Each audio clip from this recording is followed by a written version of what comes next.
Would advise the woman that was in danger. Well, now I've let it out of the bag, haven't I? I said she. It was female. She was female. She had the Sibylline books. She showed me the Sibylline books. She said the Republic was in danger. She meant the American Republic. She said that once again the Empire threatened to take over. She was there to see that the Empire was destroyed.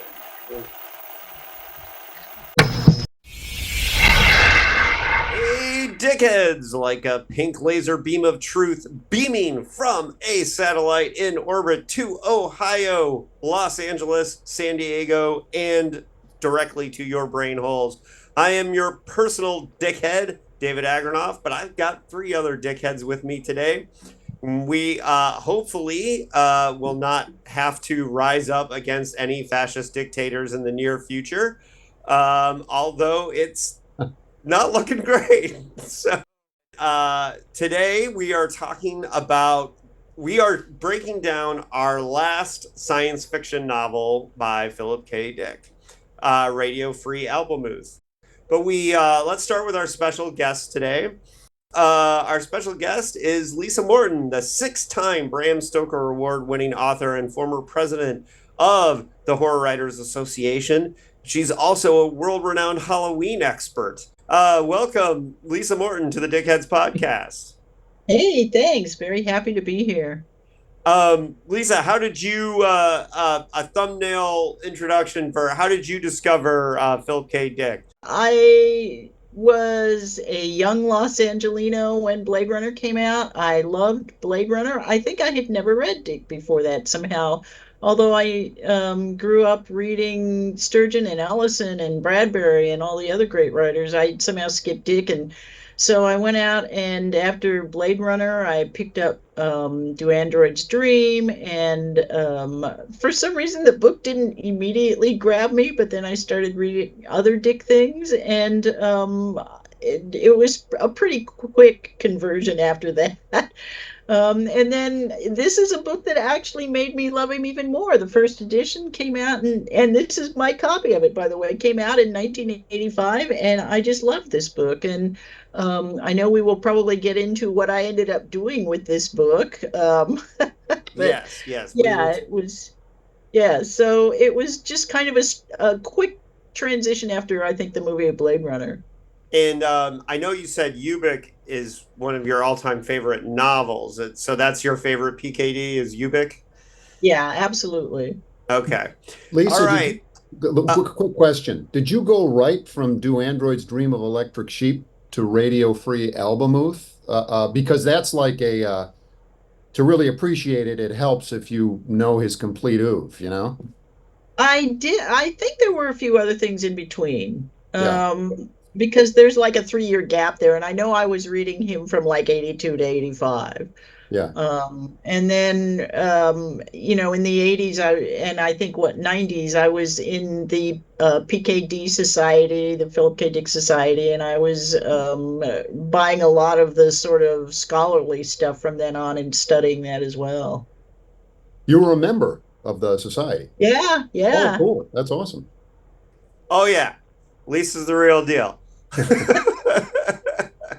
Which is insane because we've been friends for a long time, and I don't know why you haven't been on before. And but maybe it's because we needed you here for Radio Free. So let's go through our regular hosts in case maybe this is your first time you came here just for Radio Free Albemuth.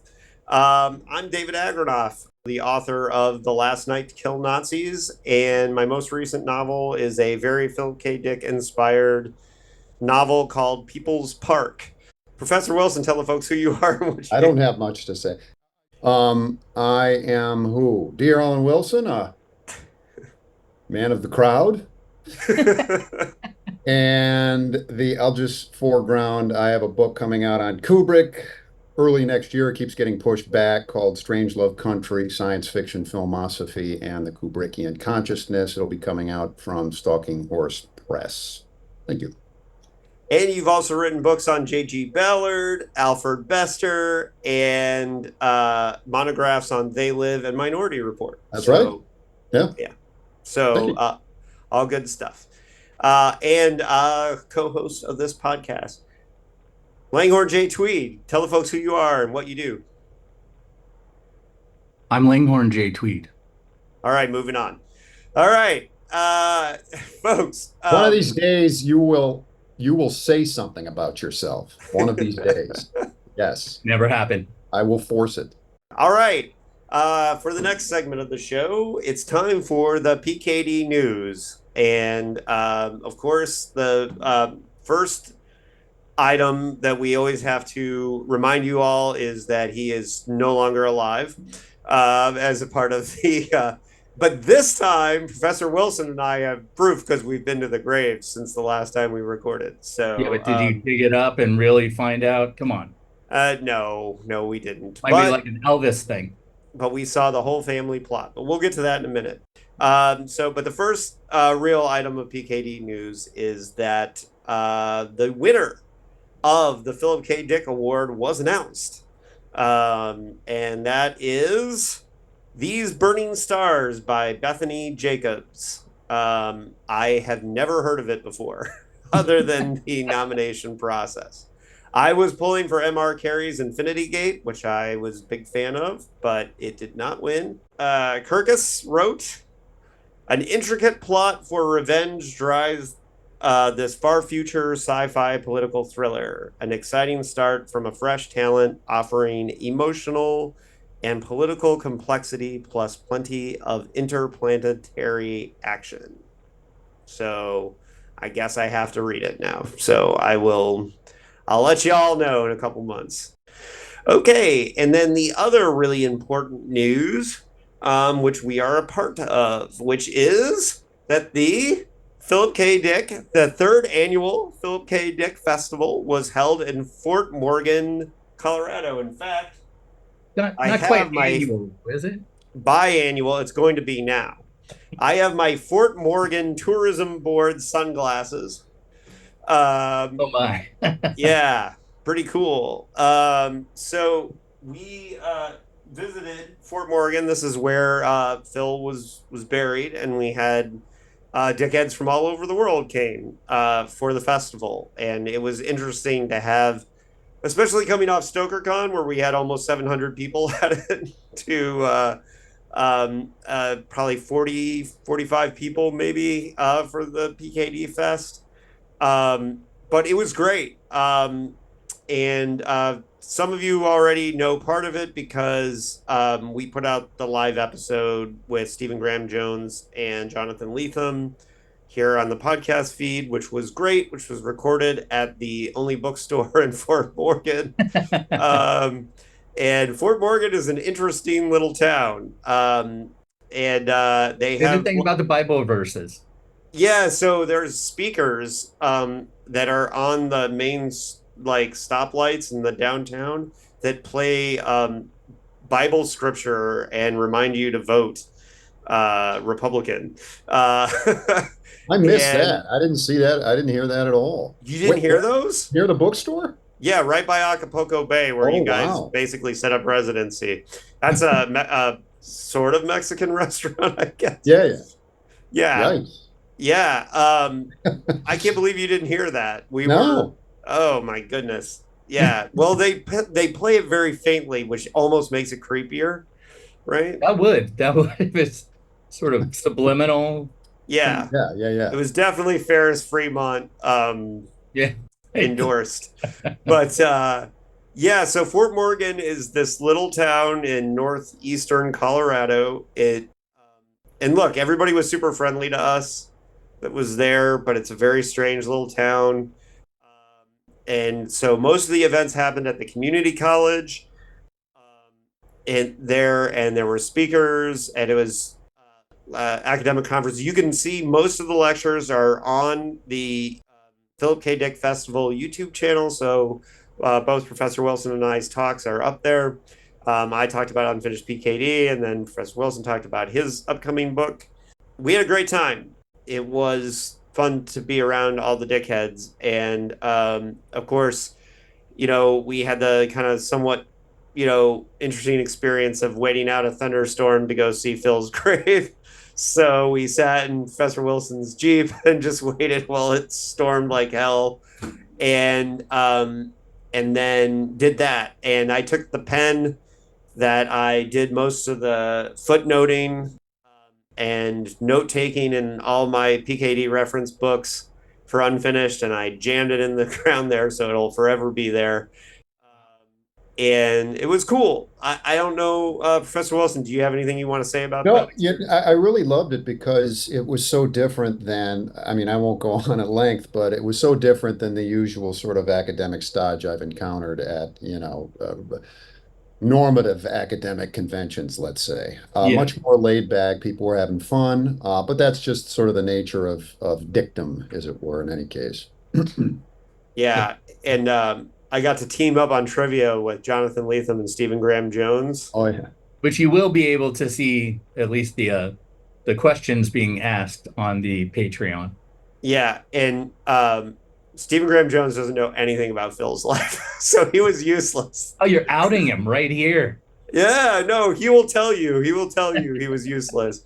But Jonathan Lethem and I definitely bonded on the fact that, we got 34 out of 40 questions right, and we still lost.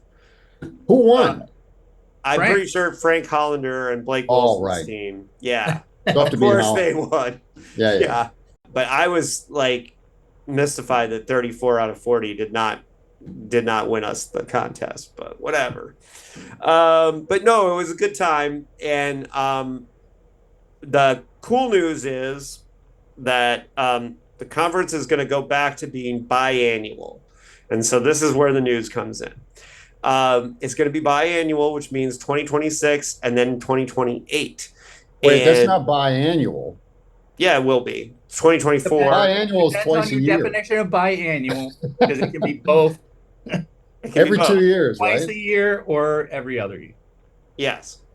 Yes, it's like going to a be every other bi-month, year. bi-month. Just saying. So whatever. It's going to be every other year. It's going to be 2026, 2028. And these are very important for a couple reasons. One, we're going to be back.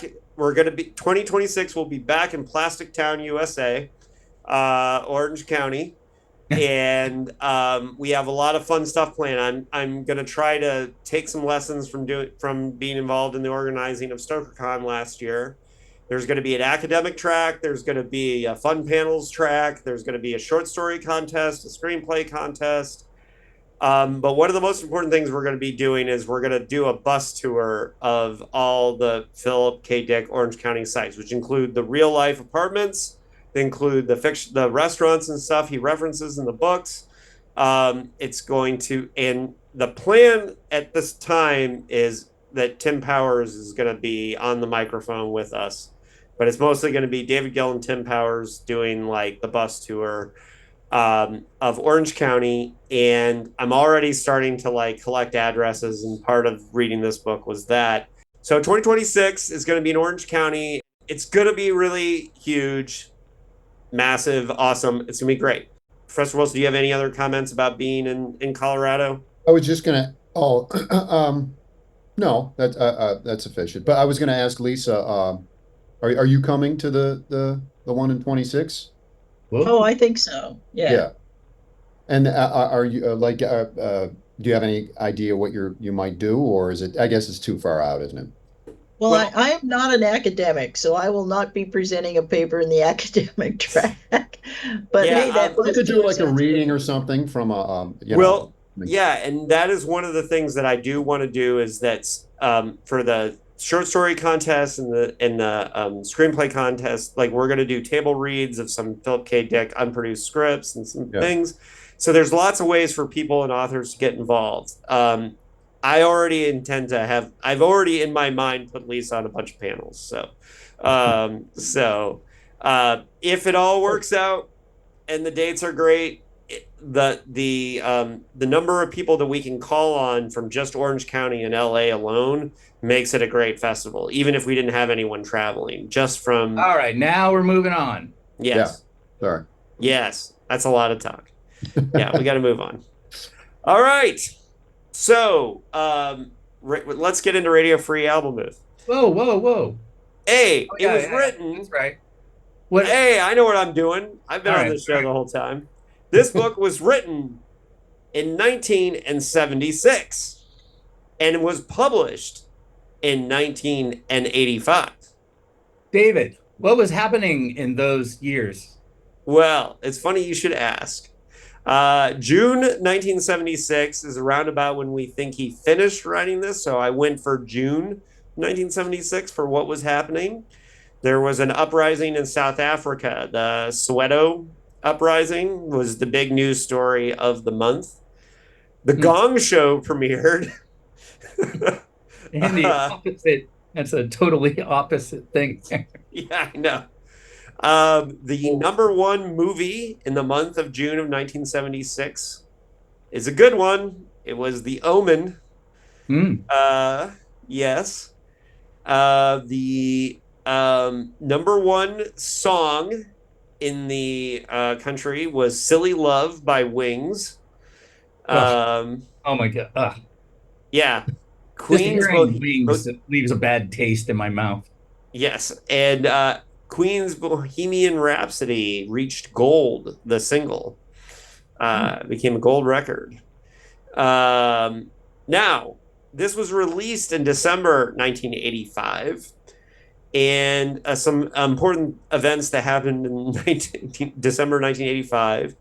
The Chicago Bears lost their one and only game of the 1985 season to Dan Marino and the Miami Dolphins. And that game is on YouTube, and I highly recommend you watch it. One of the reasons why that's a historical football game is because no one thought that Chicago Bears defense could be defeated. And they lost 38-24. So that's a very famous NFL game. Also, there was a terrorist attack against the airports in Rome and Vienna, and the country of Libya was connected to it, or at least Ronald Reagan said they were, because Ronald Reagan demonized Muammar Gaddafi for a month straight. So one of the things you'll remember about that lovely Christmas season was the demonizing of Muammar Gaddafi was like the main story in the news. Not that he was a great guy, whatever, but that was like the number one news story in the news cycle. The number one movie in 1985 was Rocky IV. Really?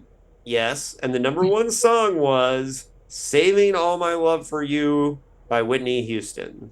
So that's the difference between when it was written and when it was published. Not as great of a difference as some of the other ones we've done recently, like Milton Lumpke and Puttering About in a Small Land, where the difference between... Yeah, but you didn't mention the politics of 1976. That was the start of Jimmy Carter, correct? So there was very different politics. Yes, and that would have been a couple months into his presidency. Yeah, in June. Yeah, and I don't know what was happening. Already the gas crisis. No, the gas crisis was a couple years later. I think that started. I thought it already started by the time he became president. Yeah, I'm not sure. I could be wrong about that. Yeah, I think it was 78 for that. But nonetheless, that's it. I don't know if you guys have any comments on what a different world it was 9 years later, but the 9-year gap of the novels published after his death is the shortest, of course, gap between when it was written and when it was published. And we're going to get into the writing and publication history, but it's important to note that, you mean of the posthumous books? Yeah, of the posthumous books. Okay. Is that written in the 50s or something? Yeah, most of them were written in the 50s and the mid to late 50s. And so this one being written in 1976 makes it very different. There's a good reason to believe that, we'll get into the history of how this story happened, but I don't think Phil expected it to ever be published. He abandoned this. I should hope not. Oh, wow. I guess I liked it better than you did. We can already tell. Guarantee everyone here liked it better than I did. Right. Well, we'll get there. But he was in a period of not doing a lot of writing. He had just finished revisions on Deus Irae, which we know he did. Yeah. And we know that outside of the first 48 pages, Roger Zelazny did most of the work. Phil did a little bit of the revisions, but he had just finished doing that. And he then worked on revisions and commentary for the best of PKD was the next thing that he worked on. However, this idea started in 1974. So we are now into the writing and publication history. I guess I should have said that. And so the history of the project started in the same year as the VALIS incident. In fact, it really started between June and August of 1974. So you're talking only a small number of months after our pink laser beam experience. And the first time there is any actual mention of it is a June 29th letter to Claudia Bush, who was working on her PhD thesis on Phil at the time. And PKD there's a quote from PKD. Professor Wilson, you want to read that? Yeah, this is June 29, 74, right? Yeah. As a short quote, I've been working on something I have been trying to get behind for 12 years, a sequel to Man in the High Castle. Maybe I should keep you posted about it. Possibly it will be the best thing I've done or will do. The working title is VALIS System A. Now, this letter, I'm going to flex hard here. This is that letter that was given to me by Zach Wood. It has coffee stains on it. And he goes on to talk about how he got sent a letter about Ubik, or an article about Ubik written in Polish from Stanislaw Lem. And like part of the Polish translation is Mino Woolly. And he talks about how they started calling the cat Mino Woolly, which is very funny. And he's talking about a heat wave in Orange County, and it's very interesting. But I'm burying the lead. The most important thing is that this story started as a sequel to Man in the High Castle. What happened was Philip Jose Farmer, another Phil in the science fiction community, had written a book around that time called Venus in a Half Shell, where he wrote as Kilgore. Somewhere over there. As Kilgore Trout, the fictional character in the Kurt Vonnegut novels, as a tribute to Kurt Vonnegut. So Philip Jose Farmer I liked it. I thought it was a good book. I did too. And Philip Jose Farmer had this idea, like, I want to put together an anthology that's all stories by fictional authors. And one of the people he asked to be in this anthology that never happened was Philip K. Dick. And he asked him, like, hey, could you write a short story by Hawthorne Abinson from Man in the High Castle? So he started composing this story called A Man with No Countries. And there's a 45-minute audio cassette, because somewhere around here, Phil was in a state where he couldn't type. I don't know if it had to do with the... I think he re-injured his shoulder or something that summer, 1974. Probably could ask Tessa about this. But he couldn't type. And so he recorded this recording, which came out through the PKD Society newsletter, as a cassette, where he spitballed this idea, A Man with No Countries, which was this sequel to Man in the High Castle. And in this, he actually talks about some of his attempts to write a sequel to Man in the High Castle already, like events in that novel as being canon to Hawthorne Abinson's experience. Because in that novel, Hawthorne Abinson would eventually get tortured by Nazis. and they were wanting Hawthorne Adamson to tell them how he knew about these other universes. So in this version, on the audio cassette, he was supposing that the source of the knowledge of these other universes was VALIS. And it's the first time... What a tie-in. Yeah, it's one of the first times that... Well, it's one of the first times that he mentions VALIS publicly is in this audio cassette. There's just one time where he says something about VALIS System A. And so his original idea for Radio Free Albemuth started as a Man in the High Castle sequel. And then that anthology ended up not happening.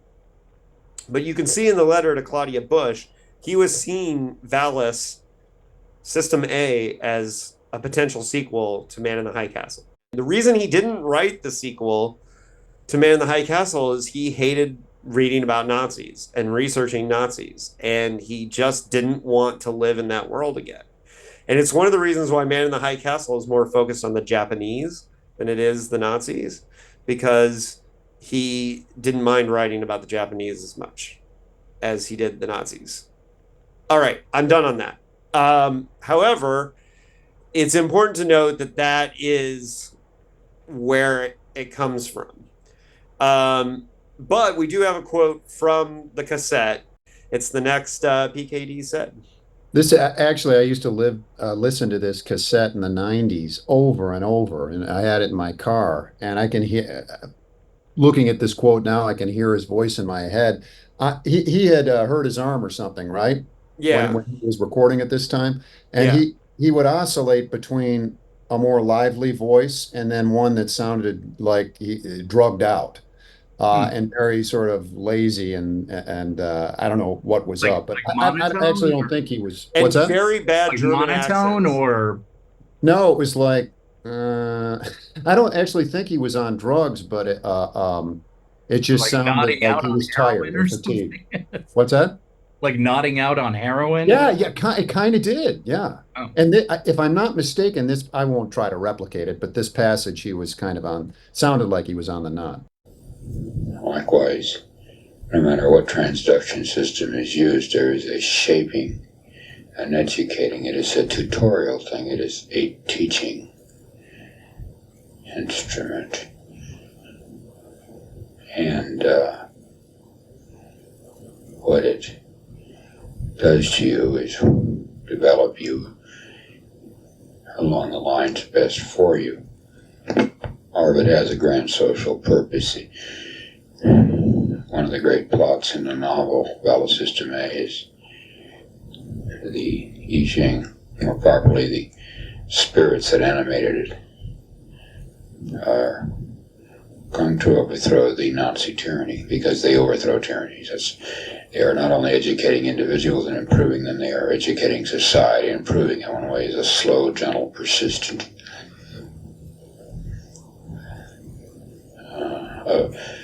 activity against oppression and tyranny. So he swapped the Nazis for Richard Nixon, basically, making it more of the times. But there is a version of this where VALIS is resisting the Nazis or trying to destroy the Nazis, which is fascinating, and which is one of the reasons why in the back of my head I'm like, oh man, somebody should write that. He drops all the Nazi stuff by the time he gets to Radio Free, but it is really fascinating, and I'm wondering, Lisa. You don't need Nazis when you have Richard Nixon. So. Right. Well, I'm wondering, Larry and Lisa, because I've already talked to Professor Wilson about this, and we kind of are going to be expressing ourselves in unfinished. But Lisa, I'm wondering how you feel about the idea of this starting as a VALIS story. I mean, you probably heard the cassette back in the day, I'm assuming, But I mean, it was on the cassette, but people it kind of went over a lot of people's heads just how much they were connected, right? Well, obviously there was. I mean, I actually thought Radio Free Albemuth was kind of another version of VALIS. What I've never heard is that of the connection between Radio Free and Man in the High Castle. That's fascinating. And I mean, when you first said that, I'm thinking, what? I don't see. But yes, if you replace Ferris Fremont with Nazis, that I can totally see that. You know, what's funny about that cassette is I remember listening to that the first time and being completely blown away by the fact that his voice did not sound at all to me like the voice I had pictured in my head. And I actually dreamed about that cassette, and I dreamed that I couldn't turn it off and that I just heard his voice muttering nonstop all the time in that sort of weird dreamlike thing like you were talking about. Sometimes it sounds like he's just on some stream that he can't stop. And yeah, that cassette was very interesting when that came out. But yeah, I'm very into the idea that this is the sequel to Man in the Castle. It puts a whole new spin on the book to me. Yeah, it's fascinating. And yeah, and I mean, we learned a little bit about that through the cassette, but the letter to Claudia Bush is the big one. And one of the reasons why Zach gave me this letter is because I made a big deal about this letter, like from having read transcriptions in a book, but I made a big deal about this letter on Facebook around the time that I was writing the chapter about unfinished PKD. So Zach put it aside for me. And so shout out to Zach Wood, because again, and always. Yes. Because he had this in a package of stuff for me at PKD Fest, and I about lost my mind when I saw it. So that dude is like the most helpful person in the world. You know? He is so helpful and so great. He will be I'm sure he will be at Orange County Dick Fest because he lives up near Oxnard. So, and if anybody doesn't know Zach, he's a collector. He runs the Phil Dickian community on Facebook. Anyways, enough about shout out to Zach Wood, you rule.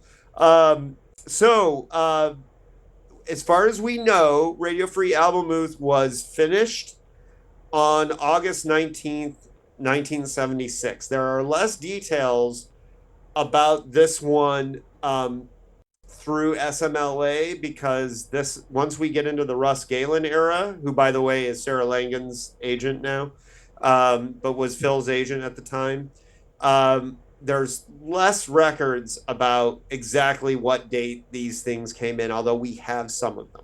But August 19th, 1976 is apparently when it was turned in. And Mark Hurst was the editor at Bantam Books, and he purchased the book very quickly from SMLA.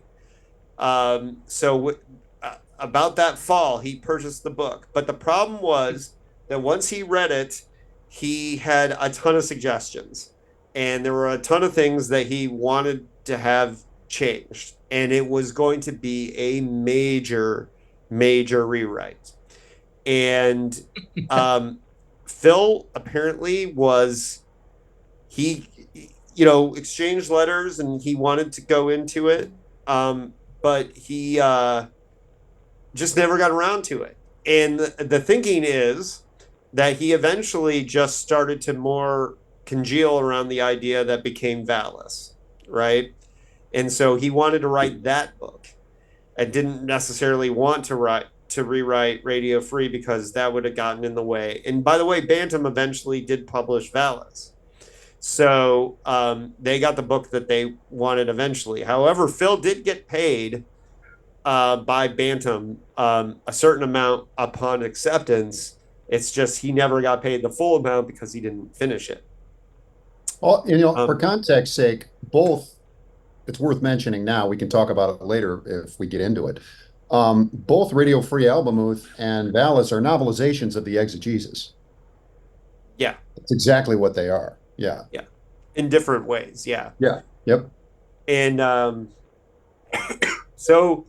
some interesting things. Arbor House published it in 1985. That's the copy that Lisa has. I think probably of the four of us, you're the only one that has that edition. I used to have that edition, and I don't know what happened to it. Very mad at myself for losing that edition. I never read it, obviously. I'm still trying to build up my vintage collection. So okay. What edition? Oh, vintage. Oh, yeah, the vintage. Yeah. Okay. Actually, one of their more. It doesn't look like their standard cover. Yeah. No, but they still use the same fonts, of course. Yeah. Of course. Yeah. What we know is that it was Tim Powers that saved the manuscript. So Tim Powers had a copy of the manuscript that had Phil's notes on it, that he gave it to Powers. Now, a couple of weeks ago, we had Tim Powers on David Gill's class. And so I asked him directly about this, and his memory is a little fuzzy. And in fact, the first thing he said was, when I said, "Since you saved the manuscript of Radio Free Albemuth," his response was, "I did." Um, and then once I stoked his memory a little bit, he said, "Oh, yes."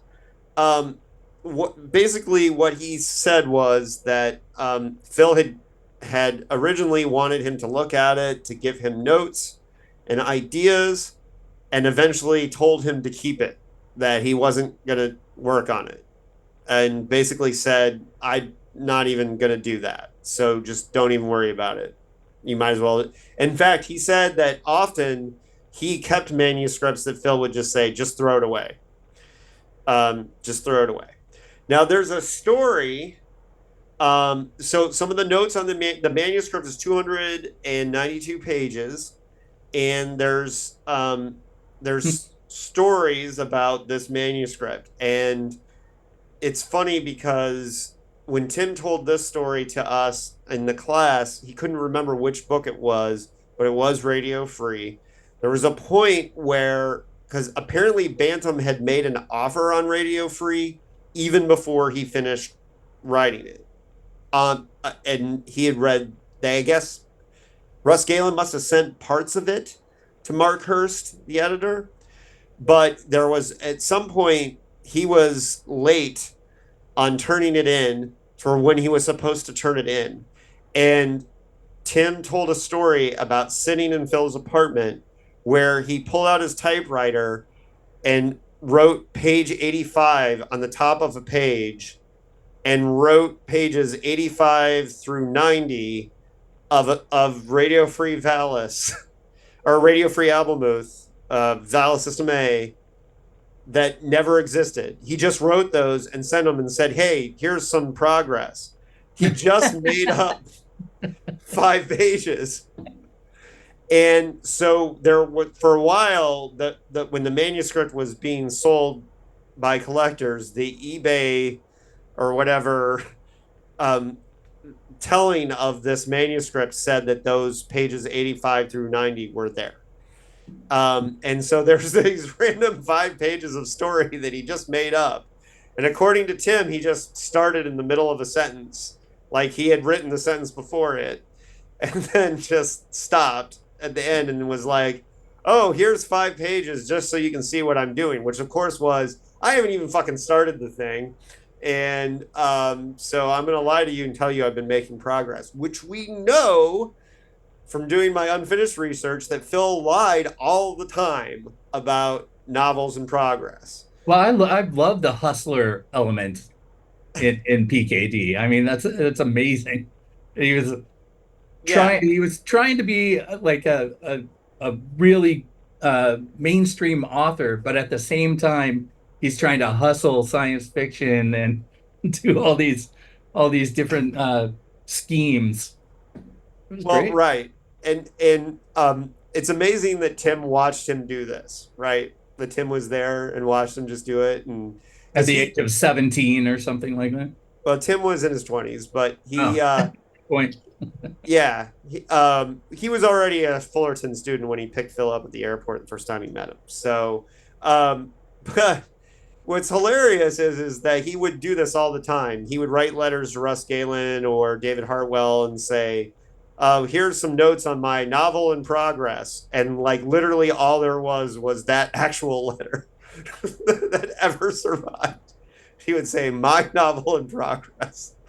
But I mean, a lot of authors, and I might even put this to Lisa too, we do that. You cast a wide net, right? You're always, there has to be some sort of, not has to be, but there's an element of hustling among most authors, I think, but Phil seemed to be he seemed to be particularly quick, right?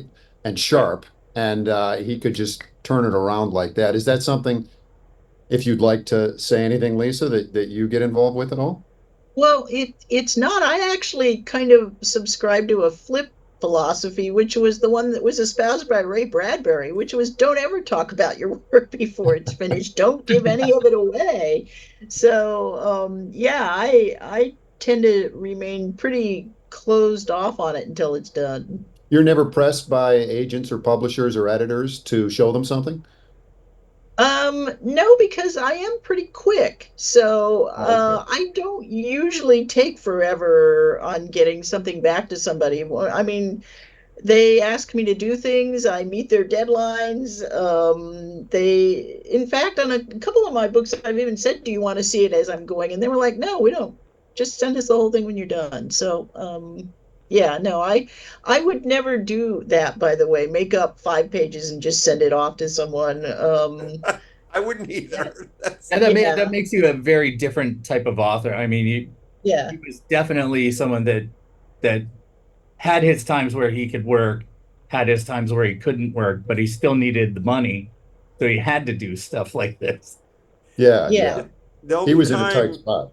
the only time I've ever done anything like that is when I've been asked if you have a short story about a particular like topic for an anthology. I've Oh, you definitely have said the idea. yes and written it. You know, like, oh, we need, you know, a fantasy story for this bizarro anthology. Porcupine Monsters of the Apocalypse was an example of. I just was like, yes, oh, I totally have one of those when I wrote it. So, that's the only time I've ever really done it. I think, Well, but not writing, but as a stagehand, we were always asked to do stuff that no one has ever done before. So basically, our job was to lie and say, "Of course, we can do that." Yeah.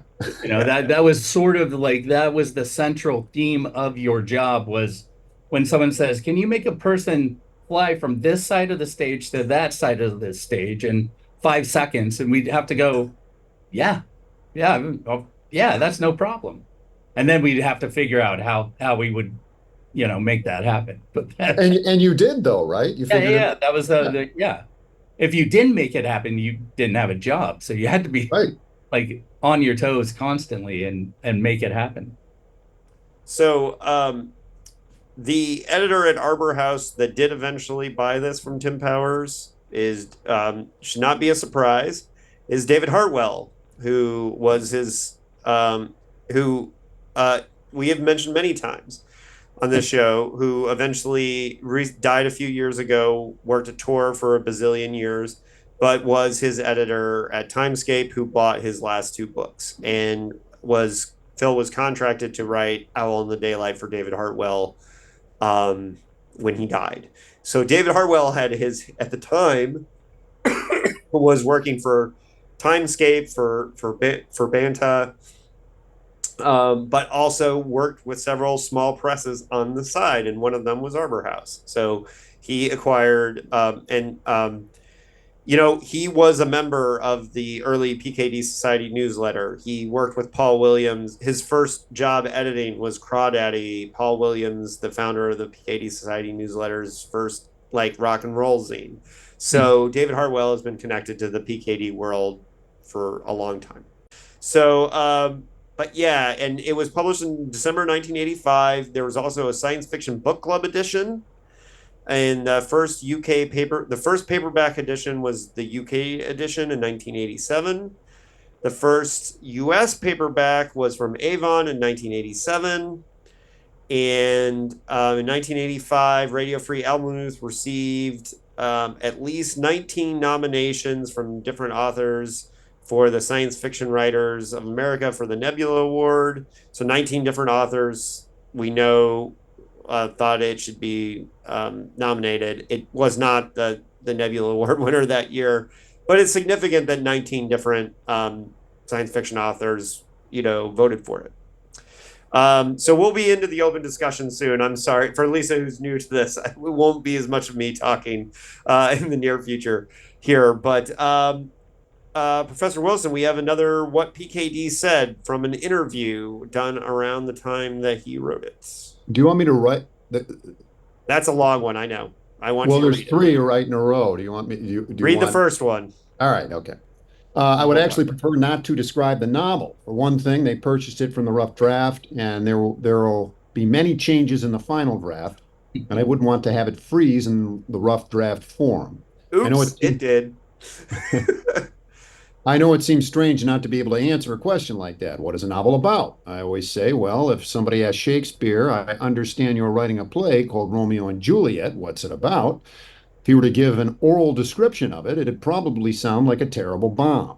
And after he got halfway through describing it, Shakespeare would begin to realize it sounded like a terrible bomb, and he would probably not write it. So, short oral synopses do not give adequate accounts of books. Let's say it's the story of an alternate universe and of a tyrant named Ferris F. Fremont, who was president of the United States. And in 1968, after having shot the Kennedys, Dr. King, Jim Pipe, Malcolm X, everybody, so that he is elected by a very large vote, there not being any real contenders, he sets out to destroy the two-party system.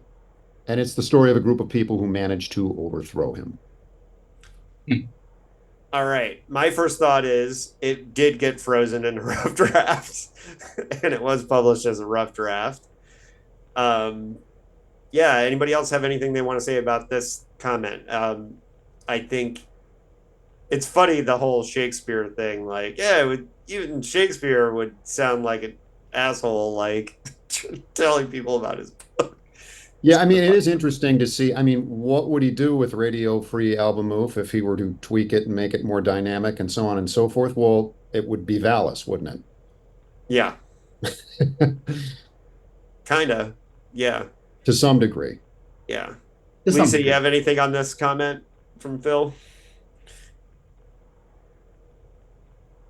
No, the Shakespeare thing is very funny, but yeah, I always thought it was the rough draft of VALIS, but you know,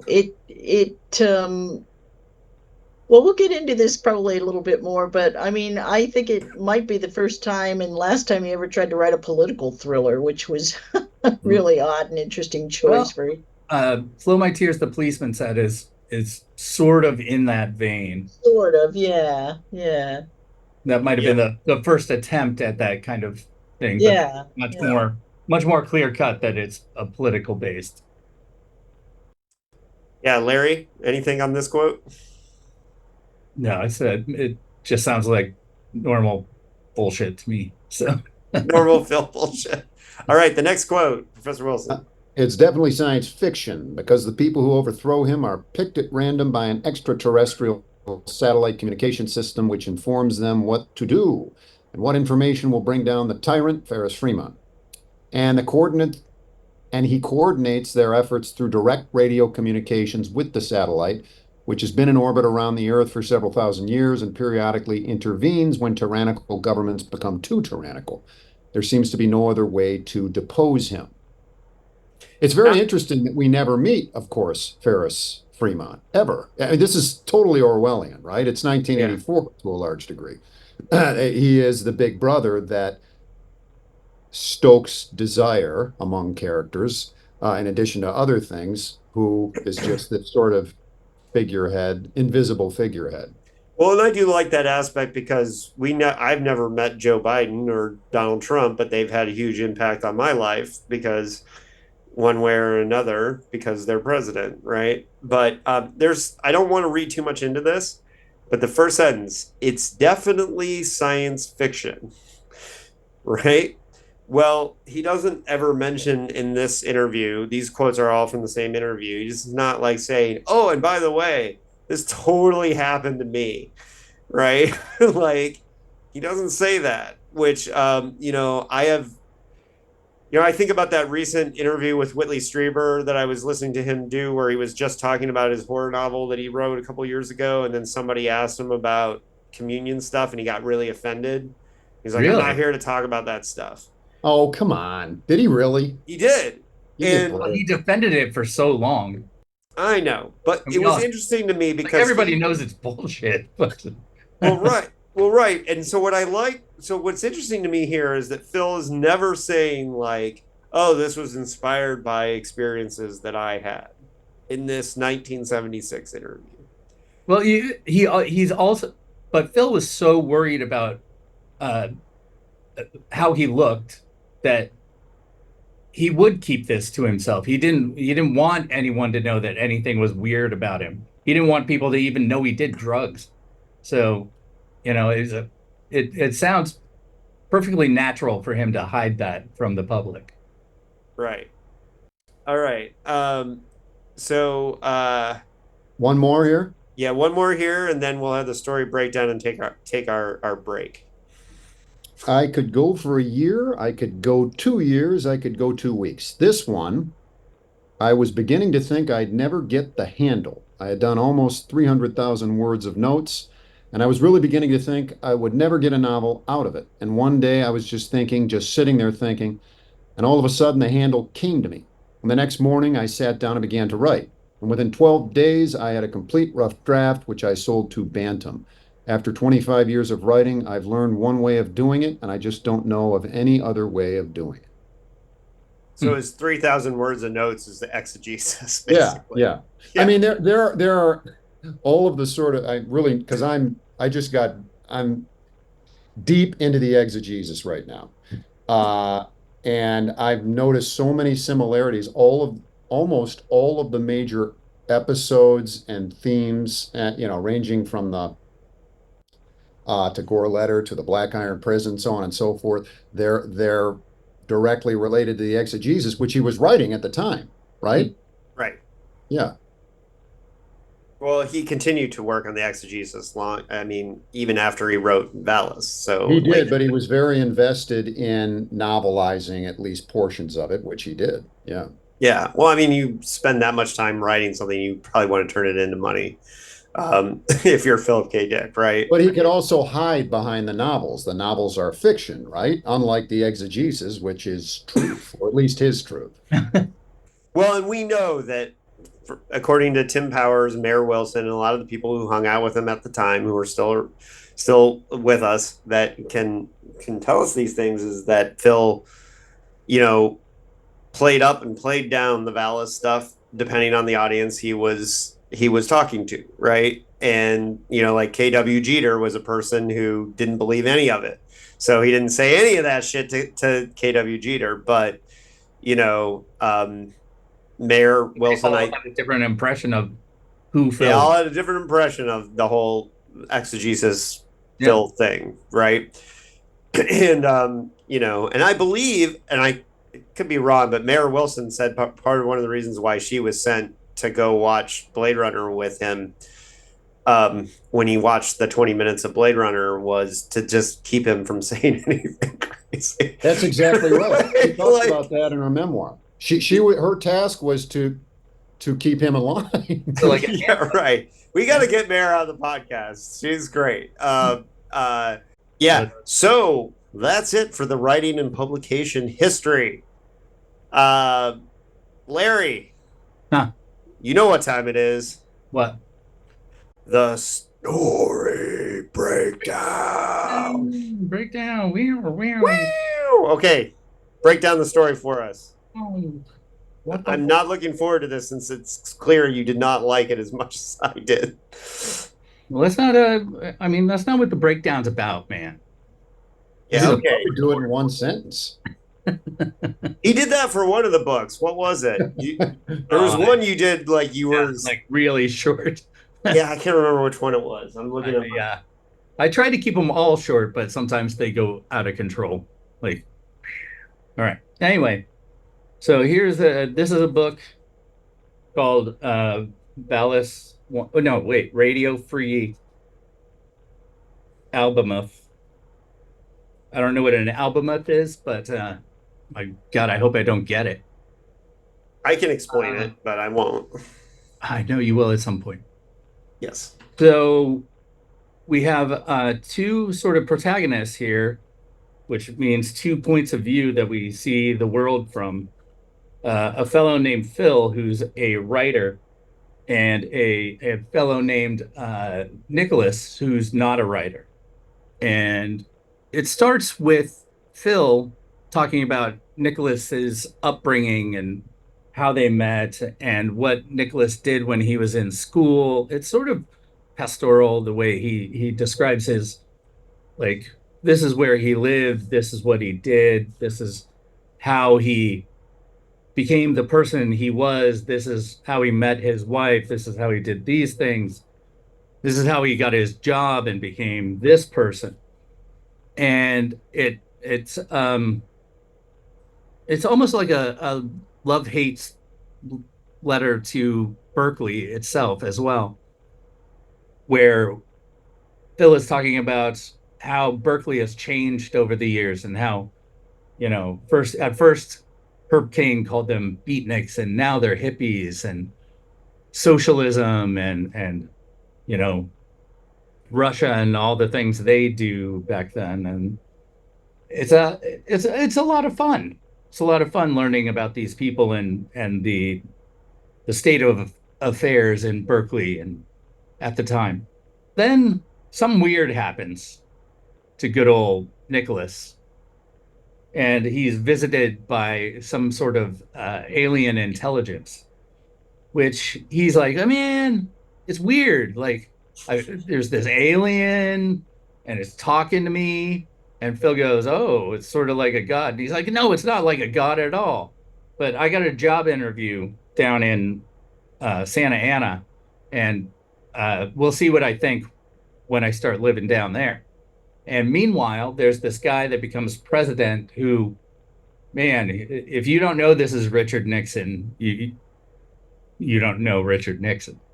Because But he also sounds a lot like Donald Trump a lot of the times. Yeah. He sounds more like Trump than Nixon to me. That's the unfortunate part, is he sounds more like Trump. Yeah.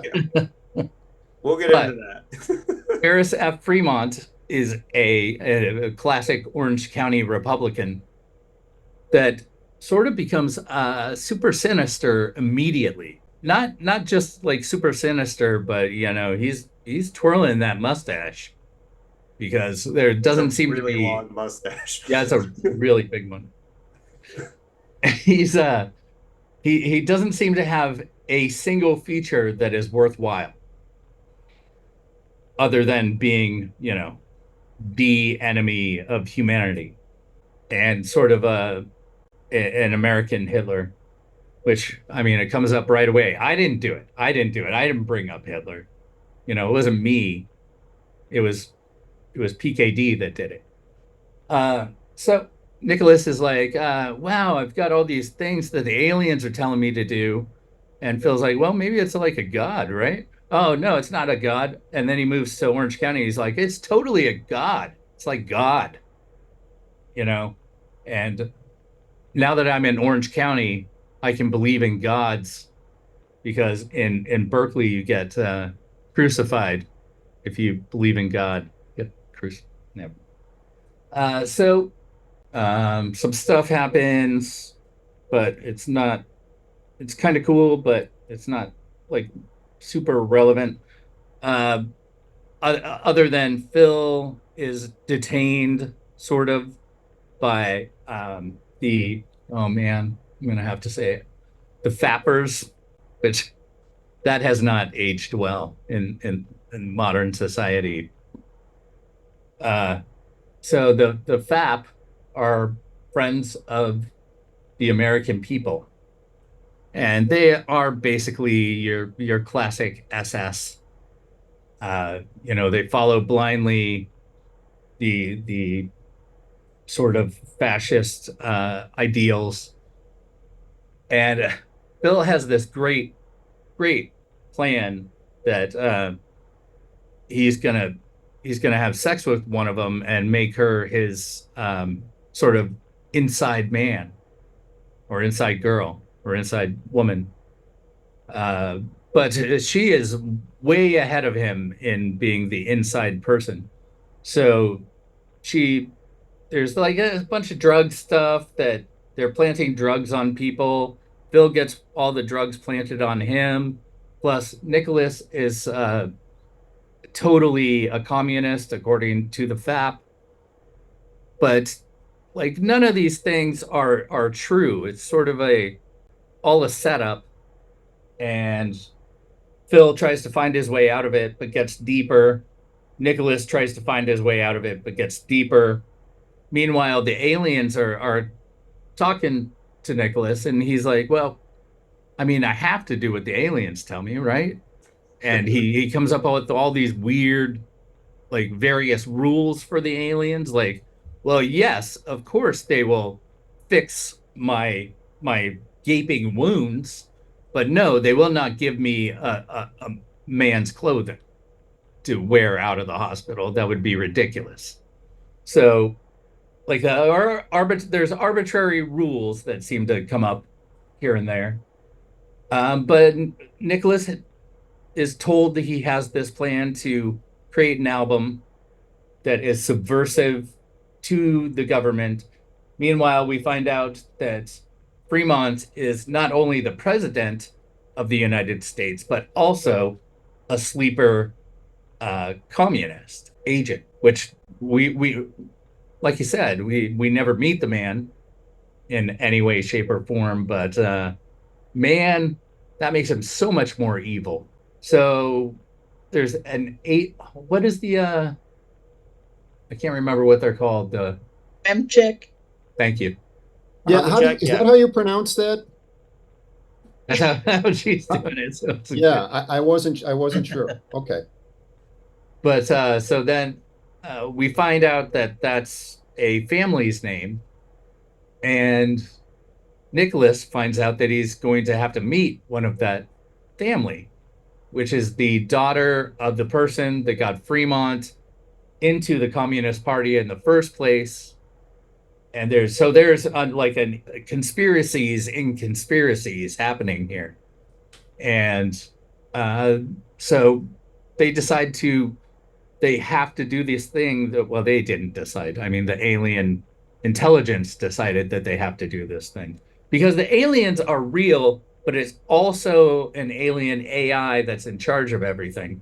So the aliens are sort of like sitting inside them and come up every once in a while, and they're like, hey, you got to get out of the hospital, but don't wear men's clothing.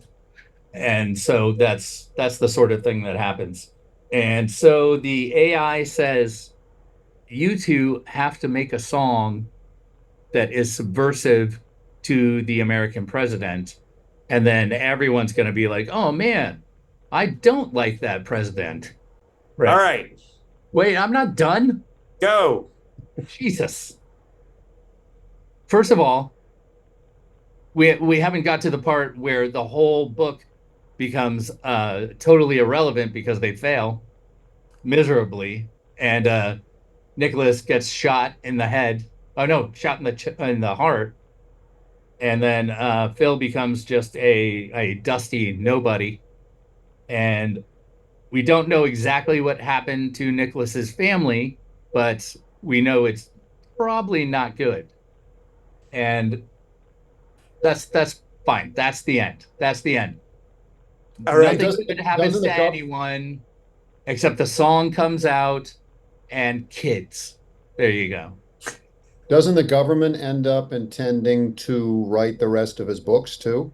Yeah, they're going to write Phil's books for him. Yeah, I love why he becomes a nothing. He becomes a nothing entity. Yeah, I might as well want those books to exist. All right, so let me go through the different sections that we're going to talk about, the story and themes. Autobiography and Nick Brady. Ugh. Science fiction and VALIS. PKD self-commentary. Ferris Fremont equals Nixon/Trump. The last two sections that we're going to talk about are just Berkeley and Orange County in general. But we're going to talk about most of that in Autobiography. So wait, at what point are you going to give Lisa a forum to talk about her experience with RFA? Well, I was about to do that because I wanted to talk about all of our experience reading it. Was it our first time, whatever? But I wanted to start with Lisa. Lisa, what was your experience? You originally read this back in the day, and what was your experience rereading it? Rereading it was interesting. I mean, obviously, because I ended up adapting just this to stage, I read it a number of times, but I hadn't looked at it or thought about it in, over 20 years, 30 years. So rereading it just this last week was interesting. Its flaws are certainly apparent, but in some ways, its strengths are even more apparent now, I think. That political element, that sort of creepy, everyone is fractured and spying on each other element of it feels really, really timely, which Well, is kind especially of because cool. all of our society says that now. I mean, like you can drive your car down the freeway and you see signs that say, if you see something, say something. Like Yeah, it's right. really that bad. I I have to say that one of the big mistakes I think Phil made in the book, and never thought about this 30 years ago when I was reading it the first time, is suggesting that Ferris Fremont can only come to power by assassinating all of his rivals. I mean, we are looking at a guy who came to power without having to assassinate any of his rivals, and I think that Phil kind of missed the obvious. The charismatic charlatan can rise to power without having to do that. Yeah. And even though Ferris Fremont, I mean, that part of the book is kind of a throwaway, so it doesn't make a huge difference in terms of the plot or anything. But But he also what he doesn't describe Fremont as charismatic in any way either. Right, yeah. He describes him as Nixon, beetle browed and the whole Yeah, bit. And exactly. Yeah. um, yeah, and he is somewhat incompetent, which again we see with more with Trump than even with Nixon, I think. But I did feel like it's interesting that he missed that kind of ability of someone like that to rise to power by manipulating the voters rather than Mhm. having to assassinate rivals. And Do it, yeah, um, through a show of and- force or anything like that. So, yeah, and Lisa, so tell me the story behind adapting it, because I knew that you were in or involved with a play of it, but I didn't realize you were the one that actually adapted it. I even missed that in our conversation about it. yeah, I actually wrote the adaptation and directed the play, which ran for a few weeks back in, what was it, 91, 92.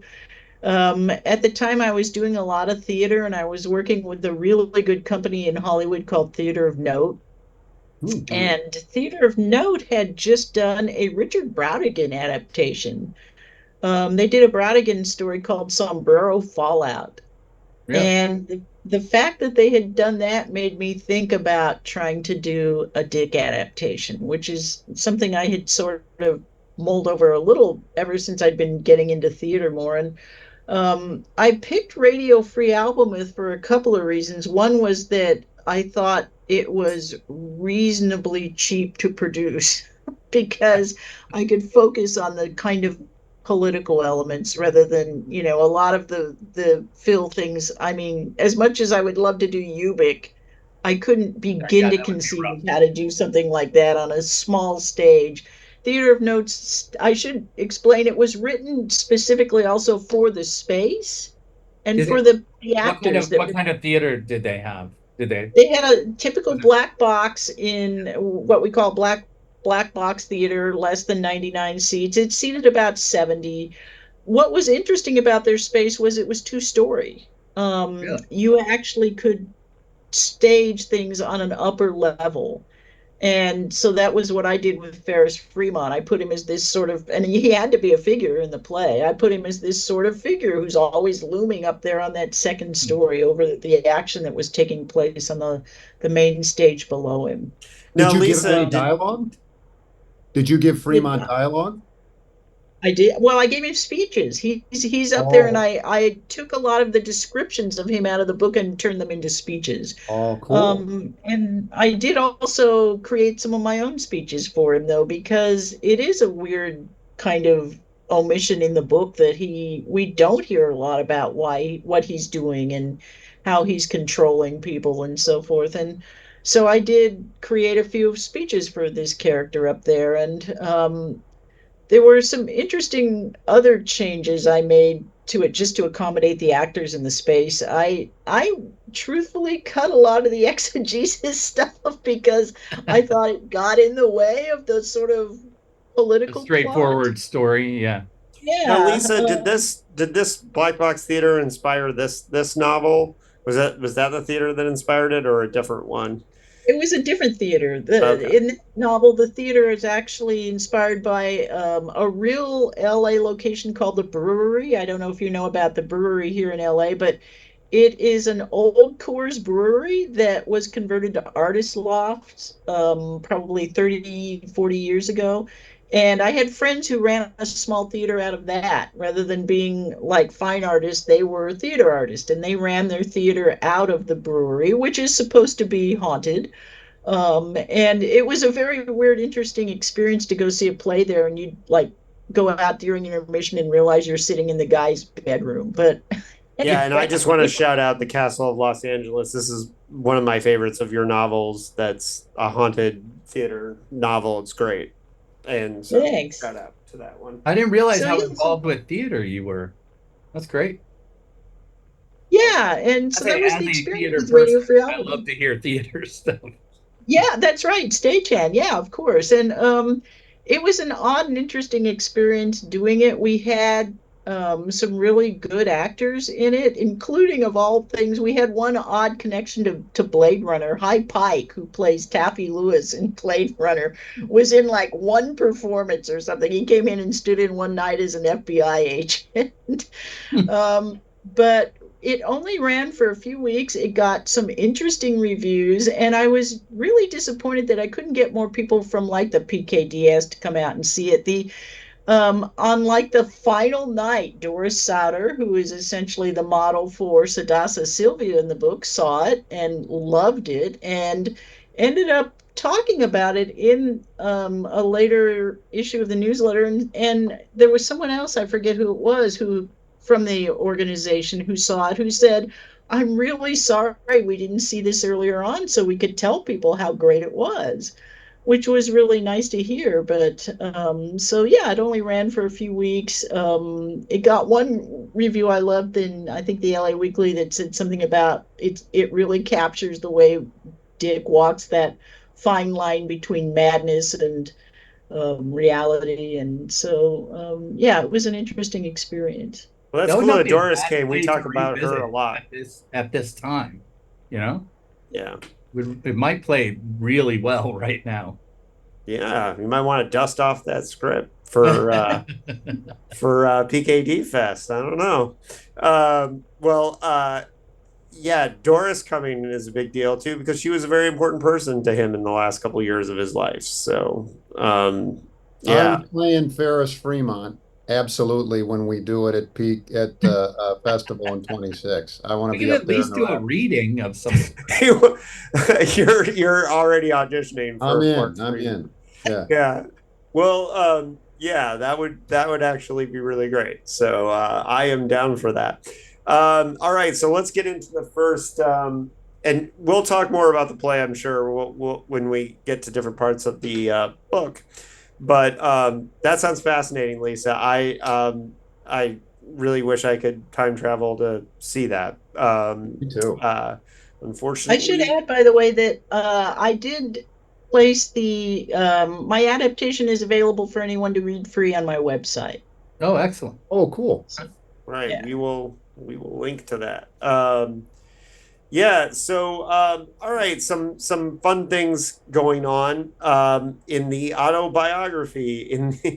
Nicholas Brady definitely has huge chunks of Phil's life right off the bat. Like he was born in Chicago in 1928. He might have gone kind of right on the nose with a lot. He went very on the nose with Brady, which is interesting because then he makes himself a character. And then, I don't know if this Philip K. Dick had a life before he, because Nicholas Brady took it. All he is a writer. Right. And so pages 3 and 4 are very much like Phil just kind of starting off waxing poetic about his childhood. And I really like the part But about the ROTC story is Phil's story. So yes. Now there are people that contest like his telling of it, but according to him, that happened to him. But there are people who think that he may have exaggerated his protest a little bit. I mean, I have to watch or listen to all the interviews. He tells that story a lot in interviews. So yeah, and all right. So is Nicholas Brady? He's the horse lever fat of this novel, correct? Yeah, pretty much. Yeah. Does the name mean any? Like horse lever fat has. Horse lever fat means Philip. It's Philip K. Dick, right? Yeah. Right. And I forgot what the specific thing is, but it's a German translation translated back to English. Yeah. Okay. Is Nicholas Brady related in any way to his name or something? I looked around and I didn't see any relation. That I think he was on the naming, he was a little less on the nose. But I think that originally he was trying to make them more different, more human, or more in the beginning, instead of giving them weird names. Right. And I think one of the things, since this is a rough draft, some of the times that he like kind of veered on things are left in here more than they would have been had he been around to make revisions and to do those types of things. I really read it as the first. I mean, after I finished reading it, I looked at the first half of the book basically as finished, and then the second half as pure rough draft. I mean, it really read that way. It's like, and then this is what's going to happen when I actually write this book. Yeah.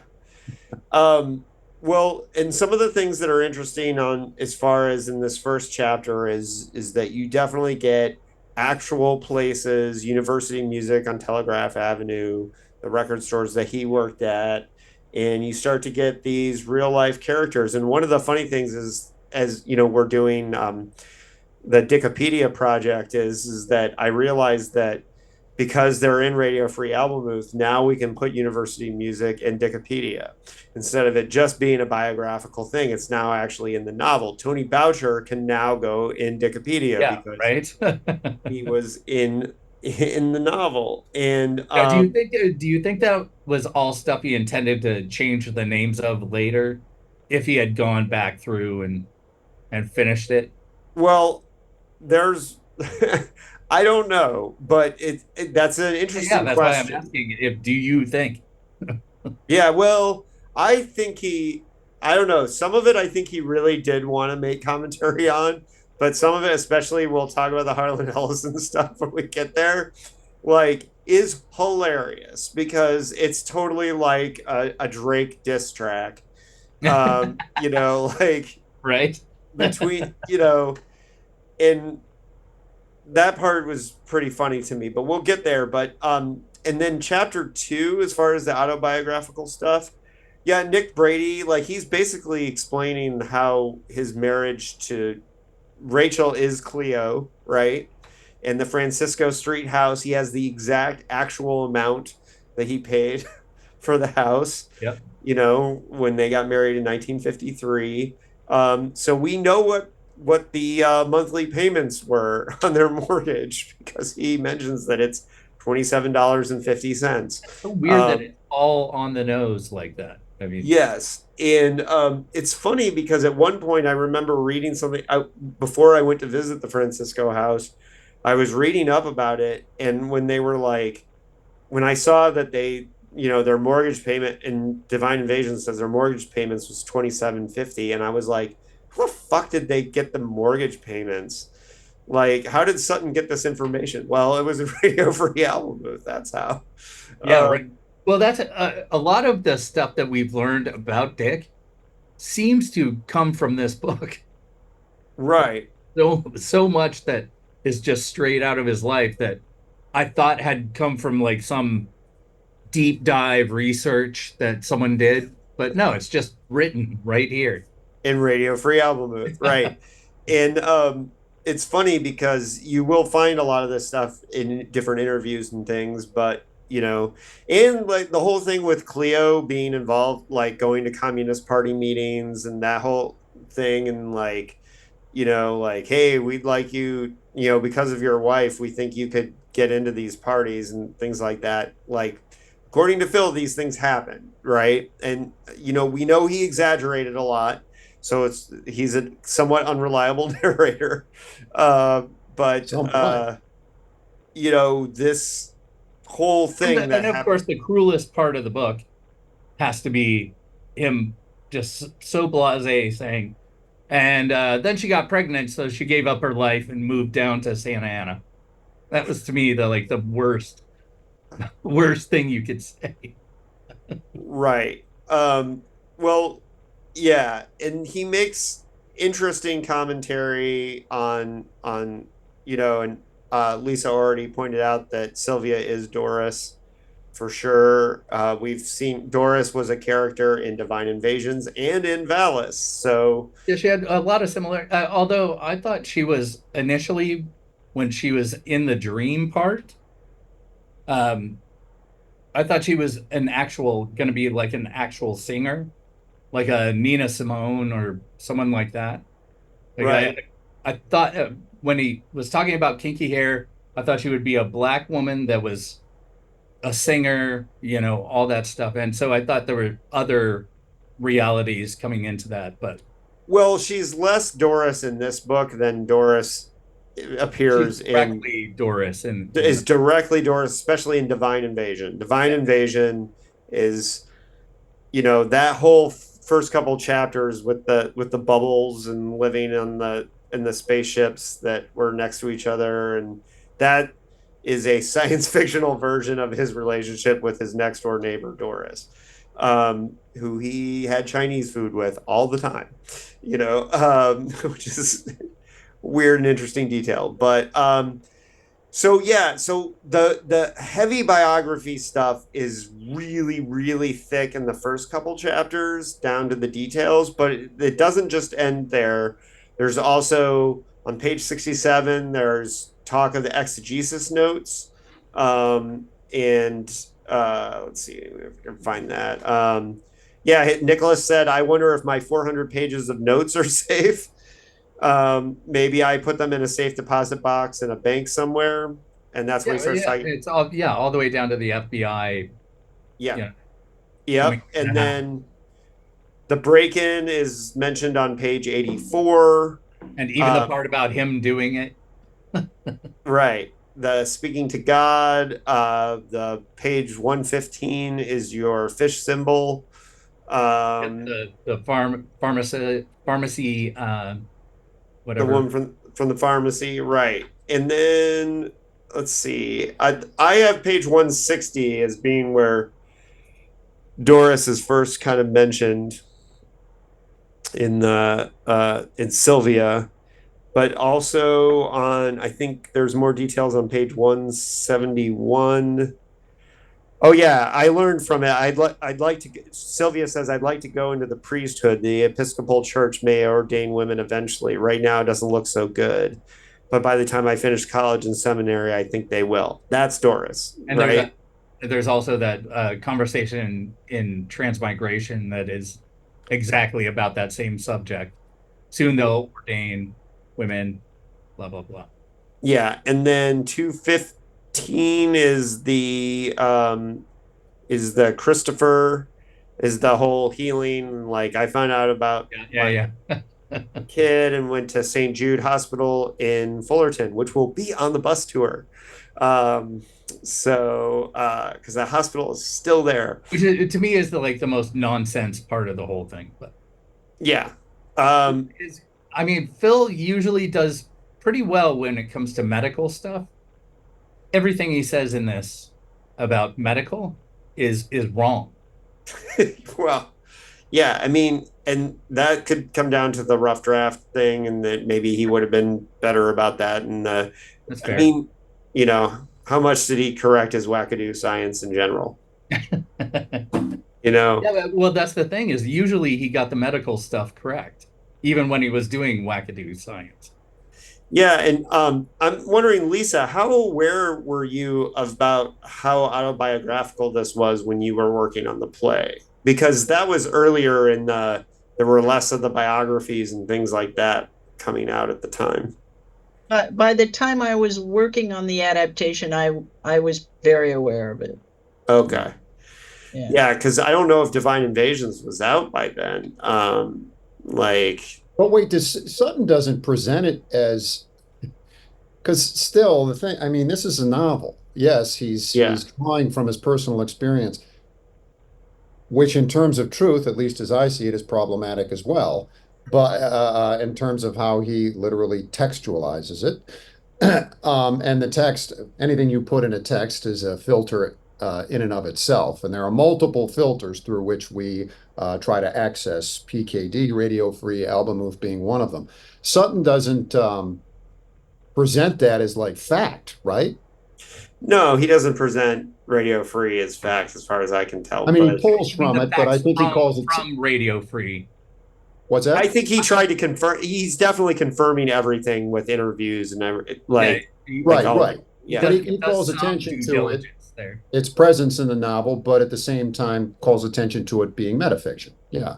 right. So- And Professor Wilson, this is what your whole book is, Infinite Regression, is about.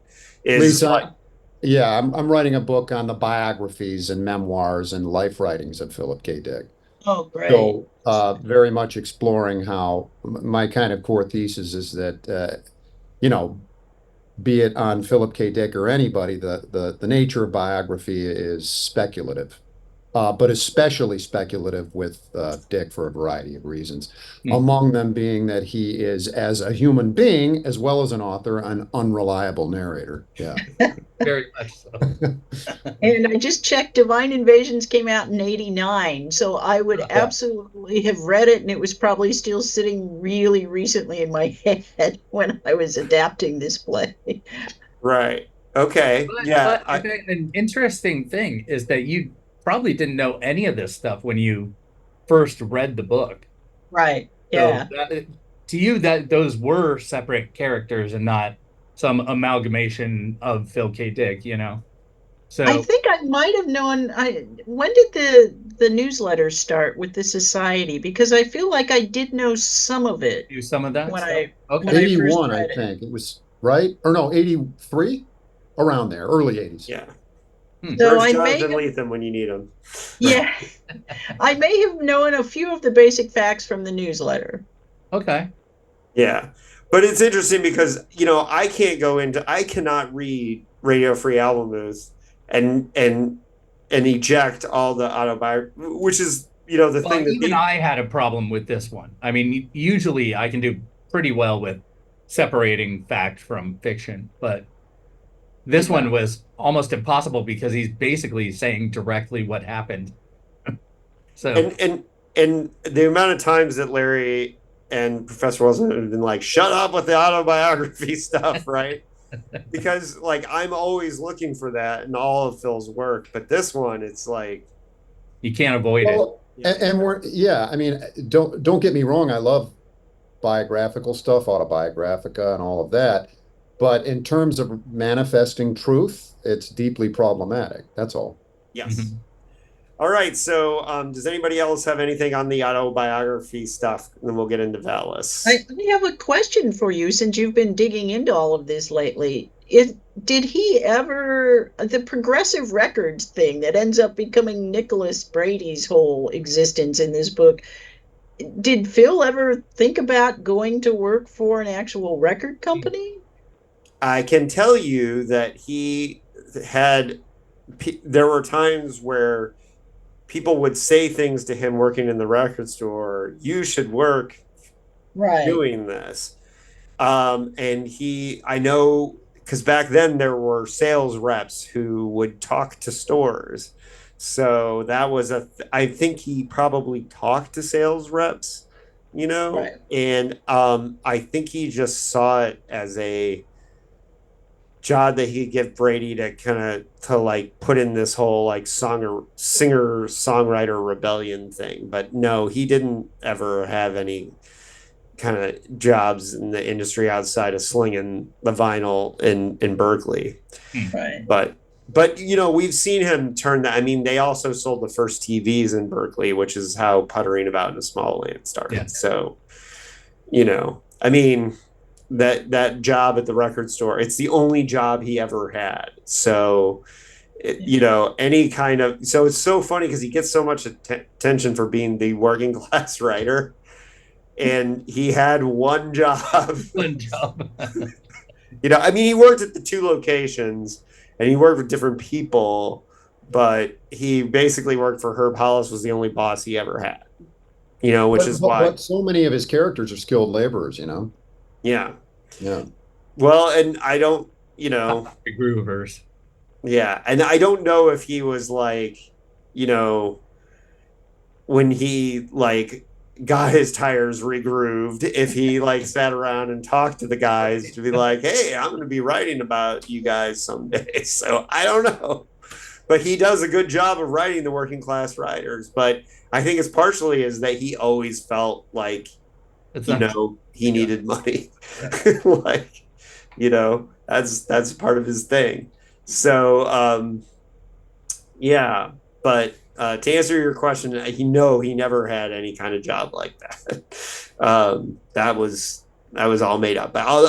And keep in mind too, like I don't think he was a big popular music guy, right? Like he liked his jazz and his or he didn't like jazz even. He hated jazz. Actually, no, yeah, it was all classical music.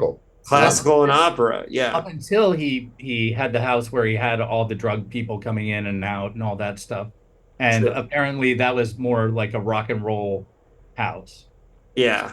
So I think he did get just because of the younger people that came in and was trying to, you know, get along with it. When he was making groovy sandwiches for visitors, yeah. Who was that? Was that Larry Bigman that he said? Yeah, it was Larry that he was like, where Phil said, "Can I make you a groovy sandwich?" And he didn't let him make him a sandwich, so we don't ever know what the groovy sandwich would be. But he did offer Larry a groovy sandwich, so which, you know, is what it is. So yeah, I don't know why I don't like call my sandwiches groovy more now. Hey, I got a quick question for Lisa. So I've been thinking about your play now. How do you convert? Because in large part, Radio Free Albemuth is about Nick and Phil talking, right? That's kind of good at great length. How do you sort of synthesize that? You said that you kind of factored out a lot of the exegesis stuff. But is it just because, you know, when I imagine a play, I'm like, oh, okay, it's one soliloquy and monologue after another. How do you convert? Did you convert some of that into like action, or do you recall how you thought about that? Yeah. Yeah, I mean, obviously you condense a lot of it. And there were things that are in the description of the book that I ended up turning into dialogue. When you are in a limited small space, like a small theater, there are certain action things that you have to describe happening off stage. I think I did, and now I'm trying to remember my own adaptation. The whole thing, for example, where VALIS seems to cure his son, Johnny. I think they talked about that. Obviously, in a small stage, you can't have a scene in a hospital suddenly. So there were certain things where you just had to cheat a little bit and have them say, oh, this happened. What was funny was some of the key action elements in the book actually no one does see them in the book either. I mean, nobody actually sees like Nicholas Brady get killed. So it was easy to just have him taken off stage at some point. And then later on, Phil in the last scene said they killed Nicholas, that kind of thing. Well, let's get into the VALIS parts. So here's a funny thing. I didn't see the prologue until I was writing my notes up. I didn't even notice it. Oh, really? With the first time I read it, because I just opened up and saw chapter 1, and Phil doesn't write prologues a lot. He mostly just does. I think there's only one other one. Yeah, there's that paragraph or 3 stigmata, but there's not really like he doesn't write prologues. Yeah, it's not a thing. I didn't expect one to be there. And so when I was writing the notes, I was like, oh, oops, there was a prologue. And, that one kind of, the prologue just basically inserts the idea that VALIS was here for a long time, or that it's been communicating with Nicholas since he was a child in some way. Yeah. Which I have a different was view of supposed to come prologue. back at some point, but never did. I think the what- That's prologue does classic something. Dick. Like, introduce something that's supposed to come back, never does. Yeah. I think the prologue has something very specific to do with the narrative itself. It's a fable, isn't it? Yeah, basically, Sets it up as a fable and a filter for me anyway, for the exegesis in terms of how he is novelizing it. And at the end, I was just writing about that. It's a prelude or preface? Prologue. Prologue. A P something. Because it's very short, as fables tend to be. I'm reminded of Kafka's many fables. And when he's done with the fable, he says, I speak now of these matters, right? That was going to be my transition to the. Oh, okay. Well, I can hand it off to you, but No, after he that's says okay. that's the segue into the fiction of the exegesis, at least for me. Yeah, it's an interesting prologue. I just think it's hilarious that obviously the novel worked for me without it, because I didn't notice it until I was doing the notes, and then I went, oh shit, there's a prologue. I don't know if it works Well, it though. doesn't I have should say anything that. to do with the novel anyway. So, Yeah, it's kind of a half-ass framing device, yeah. but he's trying to do something there, I think. Yeah. Yeah, I did like the implication that it has been there with him all along. So the first time he gets really into the science fictional aspects of VALIS is page 13, where he's doing what Phil does about the pink beam, which is, he says, initially he told me not as a personal experience, but as a science fiction idea for a story. But it sounded so nutty. The onus wouldn't be on him. So Phil's telling on himself, right? I thought as a science fiction writer, you could explain it. Was it time travel? Is there such a thing as time travel, or maybe alternate universes? Which, so, a lot of times he's telling on himself here that he would kind of float it out as a science fiction idea to some people. And then if he had somebody like K.W. Jeter that was like, that's stupid, he'd be like, yeah, it is kind of stupid, isn't it? yeah, science fiction. Or if he had somebody that was really into it like Bill Cyril, he'd be like, yeah, I'm a mystic. But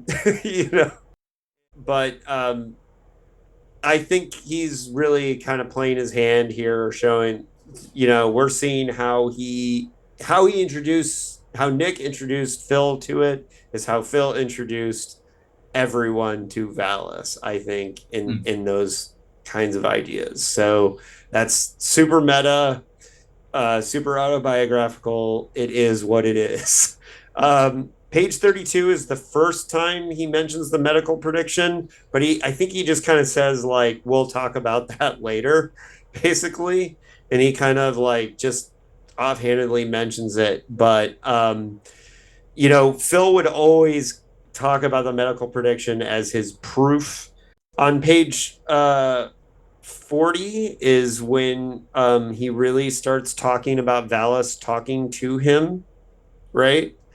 And I discovered something, the clarity with which I can hear him or her or them. Very woke of him to say him, her, or them. Whichever it is, depends on the wind. When the wind is blowing, it blows in here from the desert to the east and north. I receive communications better. I've been taking notes. Look at this. He opened his dresser drawer, and there lay a stack of papers. There's the exegesis, about 100 sheets. In the corner of the bedroom, on a small typing table with a Royal Portable. So we know he was writing on a Royal Portable at the time. I also noted the Royal Portable because then I went, it can go in Dickopedia now. but yeah, and I like this idea that he can see it better closer to the desert living in Orange County. Hey, I just like Here. that someone mentioned Santa Ana winds. That to me, it endears someone to me because that means they are truly a Southern California. I love the idea of, to them, this is a polluted ocean we live in. And I've had dream after dream from their viewpoint, always looking down. That like our reality is like a polluted ocean to them, like the way that we live. That was one of my. I know everyone thinks we're living in the darkest timeline. Yeah. Well, no, but I think he's more talking about just our perception of reality. To them, like Really? the way we view reality is. But later on, he kind of says the darkest timeline. Yeah. Page 48 and 49 is where he describes what the Valicinians look like. That they had 3 eyes, not the normal 2, and one of them with a lens, not a pupil, dead center in the forehead. That third eye totally came back later in the novel. Right. And that is funny because he's never described what this alien entities look like another time, or in VALIS, or in any other thing. So again, just like us with the third eye. Yeah. Well, it's the rough draft shit that I don't think would have survived. Right. I think he was just kind of riffing on the Royal Portable, as it were. Sure. And but it's interesting stuff that they're I mean, I shouldn't be so harsh because we do know this is not something he was ready to publish or anything like that. So exactly. Yeah. He would not. I should calm down on my constantly being the cynic. Right. Well, one thing that's interesting on the next page in 49, he talks about them being mute and deaf, and that they were in round chambers like bathyspheres with lots bathyspheres, yeah, and lots of wires running to them like electronic booster equipment. Okay, so all this stuff here on page 49, this is all stuff he was going to use in Owl in the Daylight. Okay? Oh, yeah. Yes. So this whole like these aliens and how they live in the self-contained atmosphere, so they don't have sound and don't communicate through sound, and that's why they're telepathic communicators, is exactly what the aliens in Owl in the Daylight were going. That was why they didn't have sound, and that's why them discovering the aliens that have never heard music. Right. So like that whole novel was going to be about them discovering music and thinking that it was the most spiritual thing that they had ever experienced. So, and then on the next page from that is the there's the mention of the St. Jude Hospital. Are you going page by page now? No. But there's 2 important things here. All right. On the next page, no, I didn't see any beam of light, but I see a phosphorine circle. It's pink. Now I can make a few things out. So he's mentioning the pink beam. So I gotta mention that on the next page. And then the actual title, the Radio Free Albemuth, the Radio Free concept is on page 72. So does anybody know Radio where Free Radio Free comes from? I mean, there's Radio Free Europe. Right. Is there some kind of play on Radio Free Europe? Because I'm not aware of. I know that Radio Free has been around for a long time. I don't know if it extends back to the mid 70s. So what's the derivation? What's the derivation of Radio Free Europe? It's not the REM album. No. It comes well. Oh my goodness, people! I'm showing my age. Offshore and ignorance. No, Radio Free Europe was Allied radio. Yeah. That they played because of how radio works. You could get radio behind enemy lines. And it was propaganda and American thank you. Like stuff that they could get to the German people, and so a lot of it was messaging to the people behind enemy lines, hey, where's the connection here? Is it because the idea is that the satellite is sort of radio is making the humans yes, hear this? Okay. yeah, and think about it. If it had been the Man in the High Castle sequel, it would have been the people that were living on the fascist totalitarian America. I can see that too. And they're getting the transmissions from the VALIS satellite. That's the Radio Free. And Albemuth, the idea is that Albemuth is what the Valissinians, or the people on the other end. I'm just joking about the Valissinians, but the people on the other end, they call their star Albemuth. We call it a real star. Yes, it's a real star. At one point in the book, he says, you call it Formalot. Yeah. And then we call it Albemuth. So Formalot is a real star. Is word for that star, or is that something that has been used in other formats or other places? What, Formalot? No, Albemuth.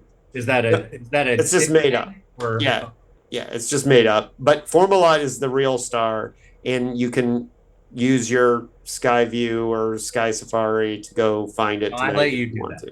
I let you do that for me, David. Yes. This just occurred to me. I hadn't thought about this. So we never see the aliens either, right? In addition to Fremont? Well, we see their third eye. Well, Nick did.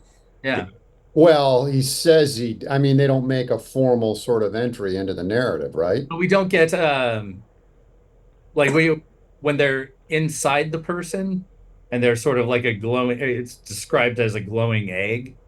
That's about as far as we get. Okay.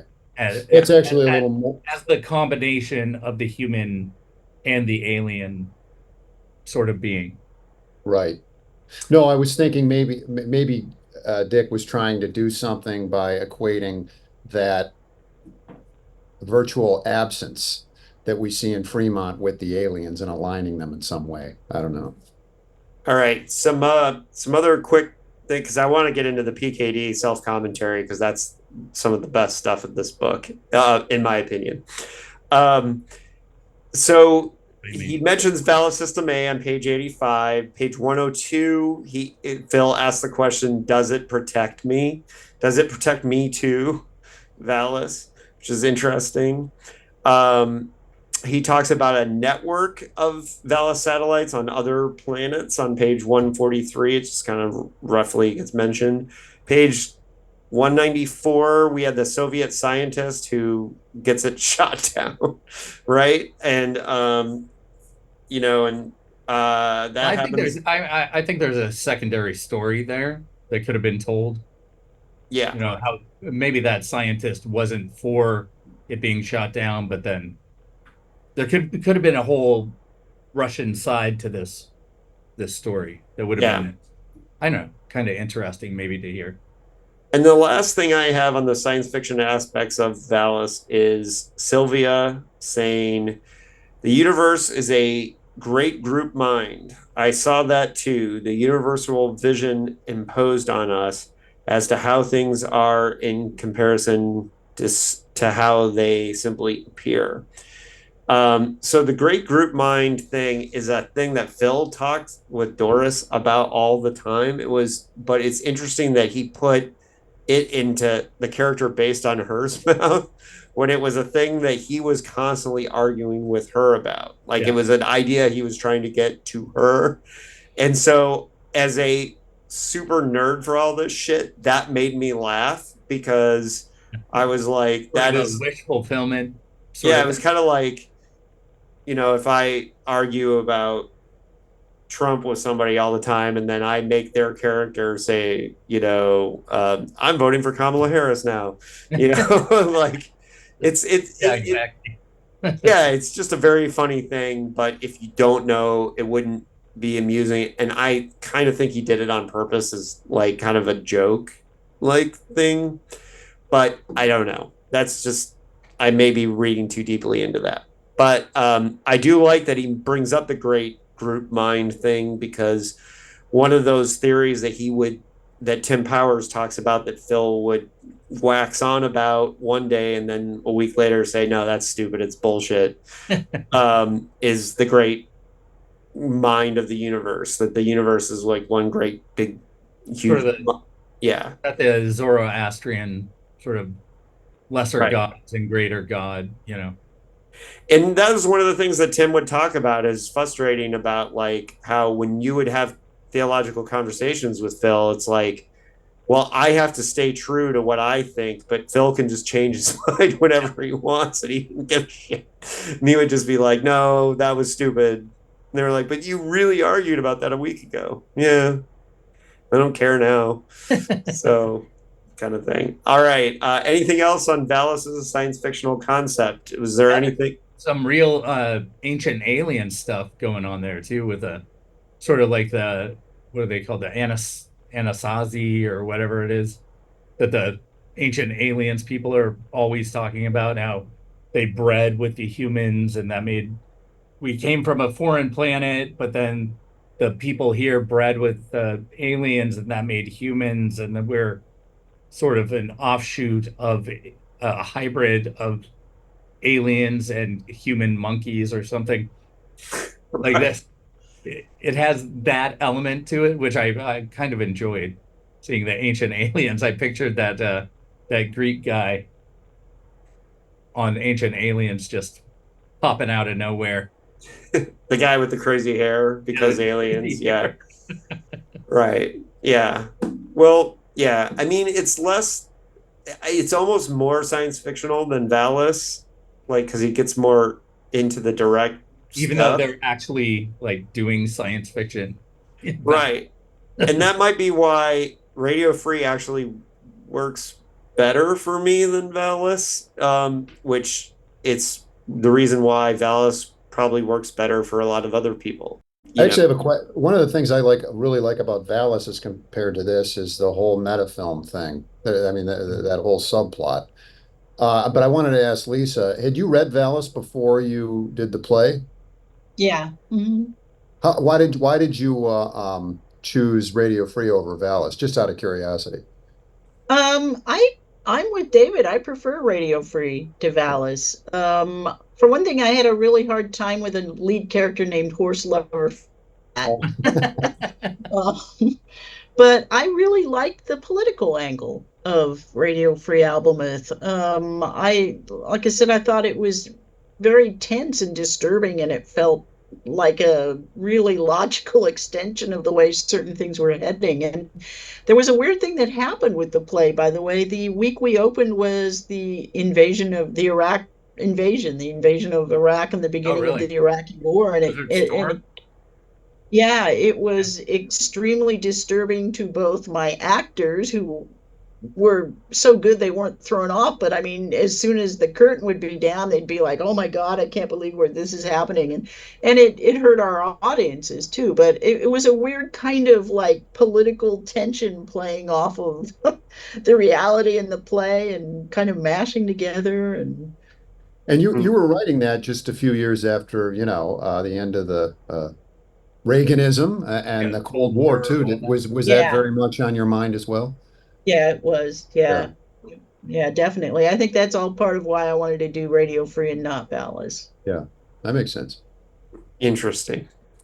Well, here's okay, so I know this part may be more interesting to Professor Wilson and I, but the PKD commenting on himself is hilarious to me in this book.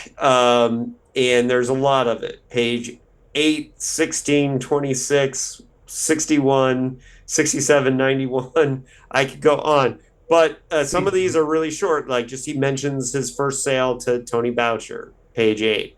We can move on. That one's less interesting to me. But page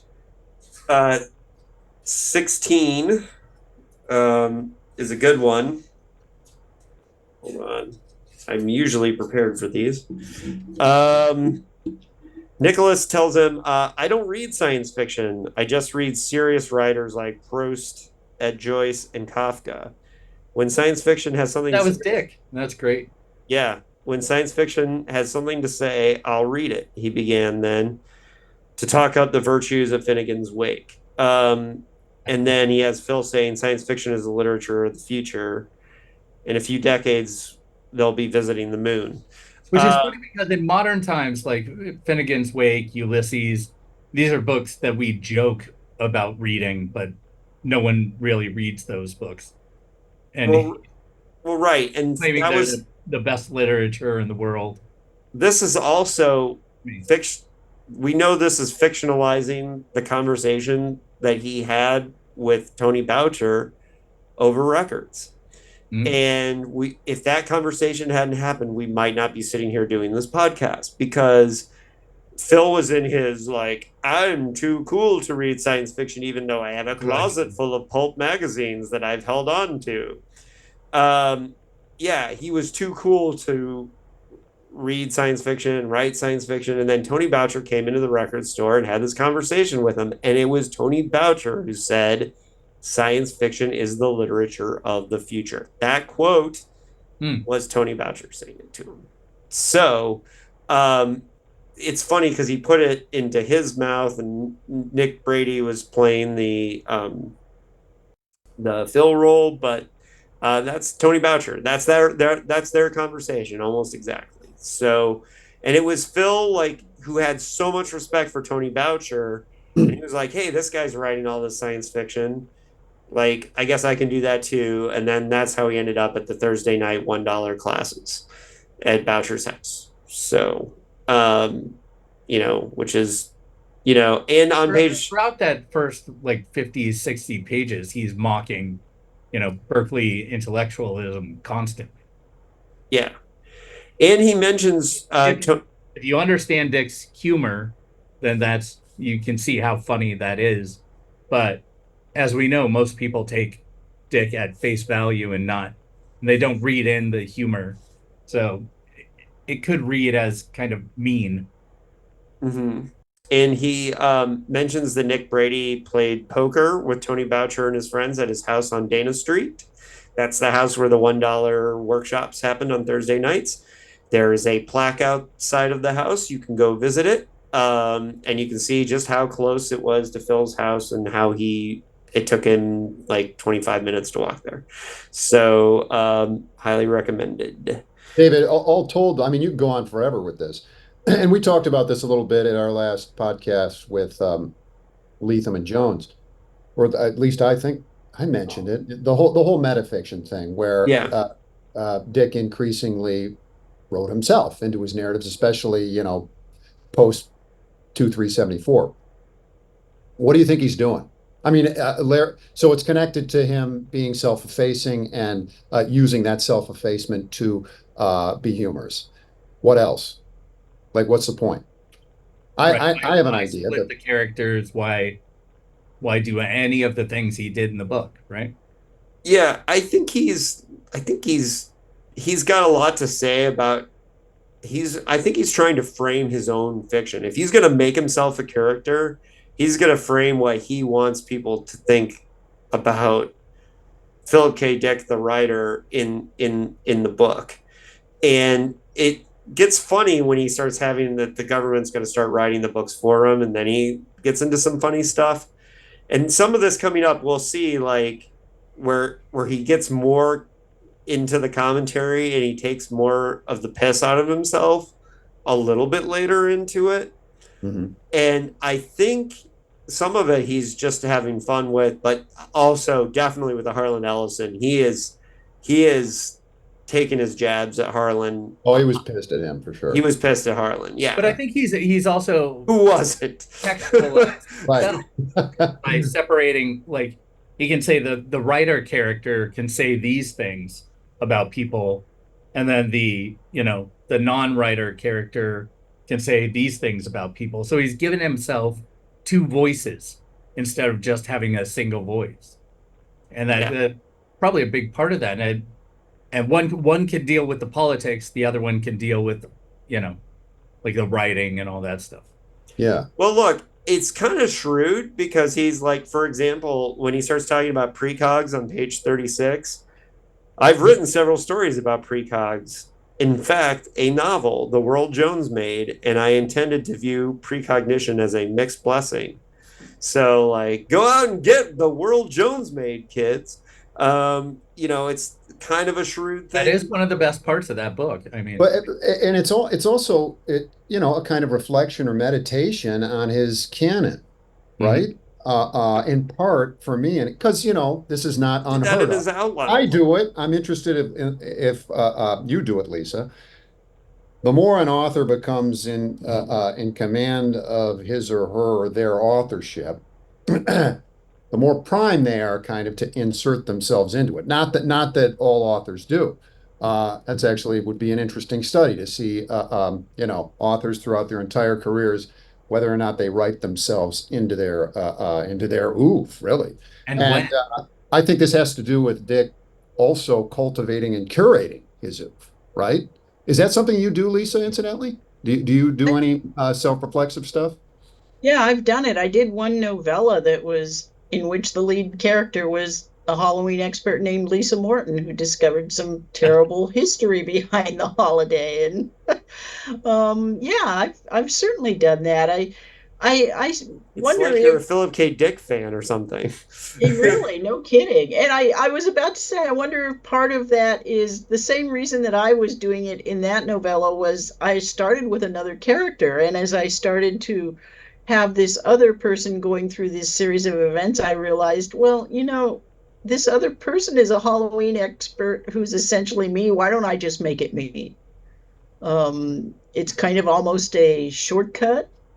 So I do It was wonder if that probably was fun too, right? I mean, it's fun, yeah, but yeah. it's fun. It's also kind of unnerving though, because there are things you put into it that you're like, oh, I don't know if I really should have everyone knowing that. right, that it's you. Phil didn't give a shit about that. Yeah, right, yeah. He really didn't. All right. Well, you're also tearing down an unnecessary wall, like between if it is you, the person, then why have this weird sort of wall between the character and yourself? It's being more truthful in a way.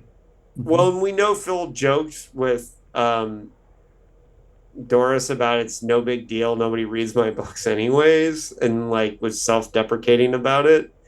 Little did he know that people would be analyzing this 50 years later to the degree that we are. So the page where he really goes into the self-commentary is page 61, chapter 9. We can't get him off it, Larry. He's going to keep going with the self-reflexivity. Yeah. Go ahead. This is your last one, David. In 1960, oh, dude, there's some really good ones though. In 1965, I won the Hugo Award for the best science fiction novel of the year for my novel, The Man in the High Castle. The book had to do with an imaginary alternate Earth in which Germany and Japan had won World War II and divided the United States in between them with a buffer zone in the middle. Blah, blah, I'm blah, already blah. cutting this out. Yeah. My really insane novel, I like that he said, my really insane novel, The Three Stigmata of Palmer Eldridge, which had to do with a long hallucinogenic trips by the characters under the influence of psychedelic drugs. Blah, blah, blah, on down. But that's when he says, my real trouble concerning drugs came when Harlan Ellison, in his anthology Dangerous Visions, said in an introduction to a story of mine that was written under the influence of LSD, which of course was not correct. And then he gets back into the plot, but that's where he brings up Harlan. And so, like, we all know he was mad at Harlan, right? And for me, this was really interesting. I'm sure, Lisa, you felt the same way. Harlan is a person we have interacted with. So here comes a person that we, like, whose wrath we've seen in person, and dealt with him. And it's really interesting, this idea that Phil was, like, kind of picking a fight with Harlan through this form in the novel, because, Harlan was a guy who liked to in a rough draft, David. It's not well, true, but he liked to fight wars with other writers. He did, and Phil was kind of taking his jab. So I thought this was, yes, it was a rough draft, and sure, it came out after he died, but I don't know that I've seen Harlan say that he misspoke and that that he was just trying to sell books, and It was not his best moment. it's not his best But moment. he has a lot Yeah, of but he wasn't going after Dick in that Dangerous Visions intro. I mean, it's precisely as you say. He was just trying to sort of Mythologize. sensationalize and mythologize. Yeah, Yeah. But Phil was very sensitive about it. yeah. So, But I mean, he did a lot of drugs. Like, it's not like Phil's super Yeah, it's not out of the realm of He's trying possibility to that. portray himself as some, like, 50s Leave It to Beaver stuff, and it's not who he was. right. Well, and yes, he didn't do the kind of drugs that Harlan was talking about. He did different ones. And so, like, He did that drug too. Yeah, but not as much as he did definitely make it seem like Phil He was literally said he did it 1.5 times, which was that's ridiculous. right. So I'm trying to find the I was trying to find the fake books, but I can't find them. But yeah, and the only other thing about that is like that the hilarious fake books, and that they were setting up a trilogy, and the whole thing's like, it's almost like, that the computers, the tyranny's computer was going to write these books for him. The Mind Screwers. I love that title. Yeah. Oh yeah, and the Vault of the Mind Screwers sequel, and a Return to the Vault of the Mind Screwers. Yeah, that's what it was. Yeah, we really need to make fake Mind Screwers book covers. Like Perhaps final thoughts. What do we think about him ending on the note of, you mentioned it earlier, kids and children? Mm-hmm. He's basically Whitney Houston saying children are our future. So Is that it? Well, like, and then I don't read anything else into that. Yeah, and we did a lot of the Orange County and Berkeley stuff, but I would say the last thing I want to say about the Ferris Freeman stuff is that he also brings up the mass prisons, which was going to be a bigger part of the High Castle version of this. And he did write it as basically what it was in Man in the High Castle, right? Like the Midwest, sort of Montana is the prison area or something like that. Yeah, and I do think that one of the things that they had intended in future drafts was to, if they, we don't know. I would love to see what Mark Hurst's letters to Phil and like the changes that they were gonna make, but I don't think that they exist. Well, we've avoided the biggest. I mean, personally, my biggest issue is the God issue, the transformation into a god, and then he finds out it is a computer, and he's still like, well, I'm just going to call it God, and he flip-flops between these two things. Or it's sort of like more like he believes it's a computer or an artificial intelligence, then he starts to believe it's a god, then he finds out that it's a computer, and then he believes more that it's a god. I found that really confusing.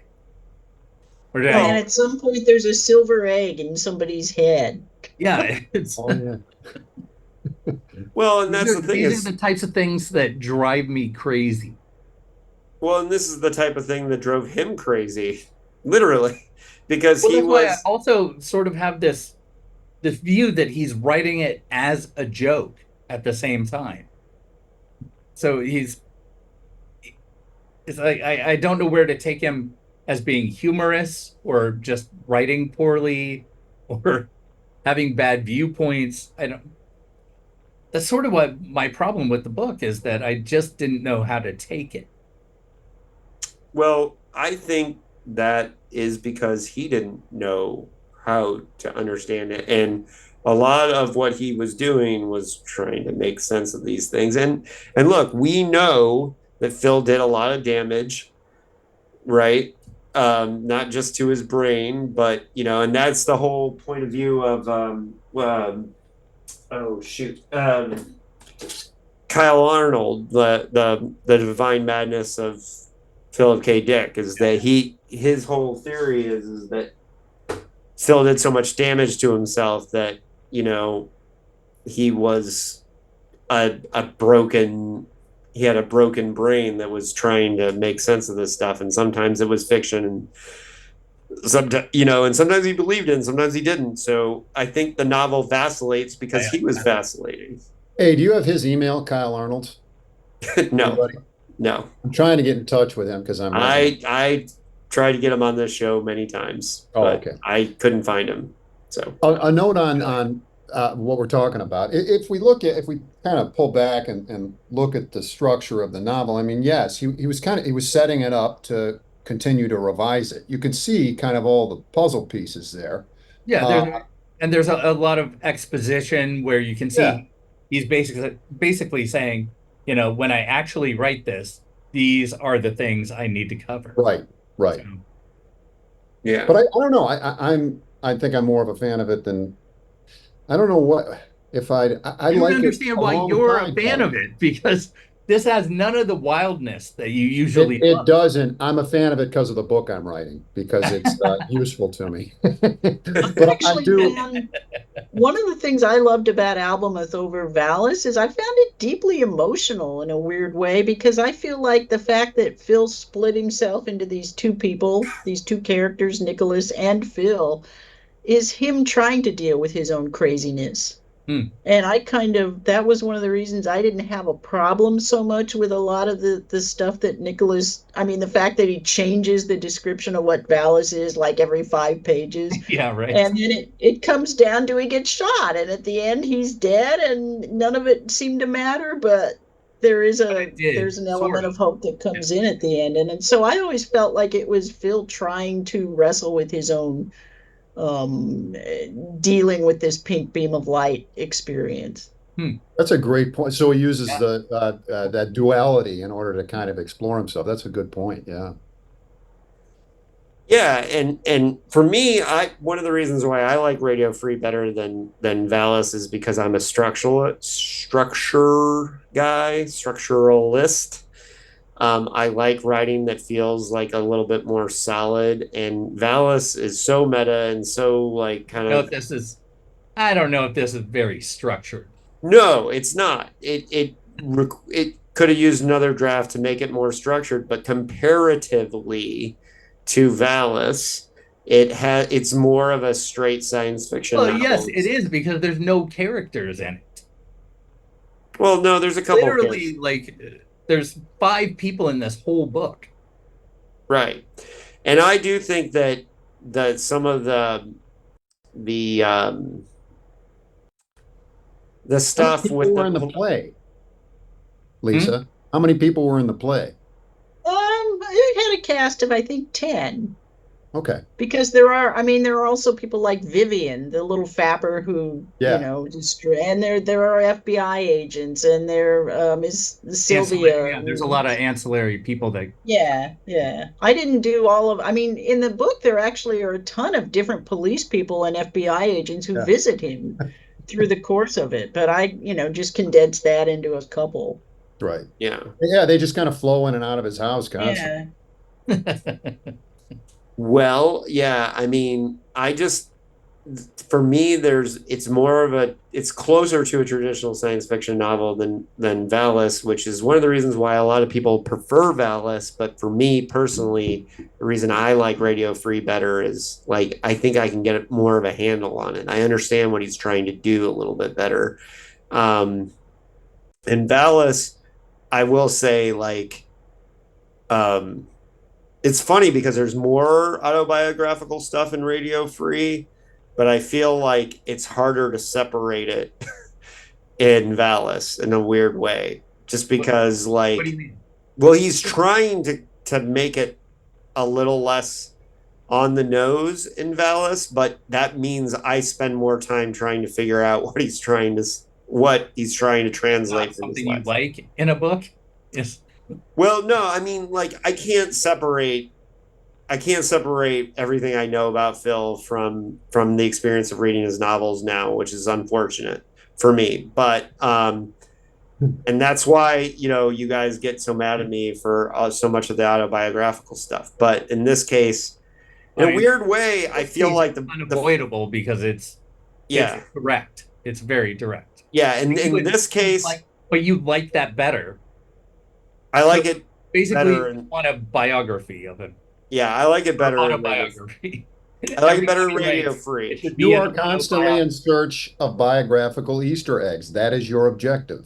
Yeah. Of all. Yeah, only with him. But you know, then again, I just read Vintage Season by Catherine Lucille Moore, right? I was looking for, I admit, I was looking for like Indiana in that, you know, reading of it, because I'm like, she's a Hoosier. And so, you know, she has, you know, this time travel story. And I was just like, well, when I read her work, I'm definitely looking for, which is, you do not find Indiana in her work at all.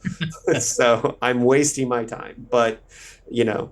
But by the way, that is a great novella, Vintage Season by Catherine Lucille Moore. If you ever, I should cover it on my other podcast. But I can't not look for the Easter eggs. You're right. But I will say that this is a novel that's worth reading, because it does have like a lot of. If you're interested in Phil K. Dick, this is definitely a novel worth reading. If you're interested in VALIS, this is a novel worth reading. You know, that it's not a complete novel, but it's an interesting sort of side trip into, you know, autobiography and the VALIS myth and all those things. So, and there's also, I mean, you mentioned this earlier, kind of, there's a lot of kind of nascent science fictional artifices from which one could pull too, you know, and further develop. Yeah, and it's funny when Stephen Graham Jones mentioned that he was really influenced by this novel because of how it like changed point of view, like sometimes in mid-sentence. And like, it's funny because that's probably because it's a rough draft. Yet he was very influenced by it, and I can't remember which novel he was talking about where he tried to pull that trick, because he read it in Radio Free, and you know, it was on our podcast when he talked about it. So if you really want to know which book he was talking about, you can go back and listen. But it's not as if it's a draft written by a neophyte author. This is an author in command of his authorship, you know? Yeah. True, but there's definitely things that are rough draft.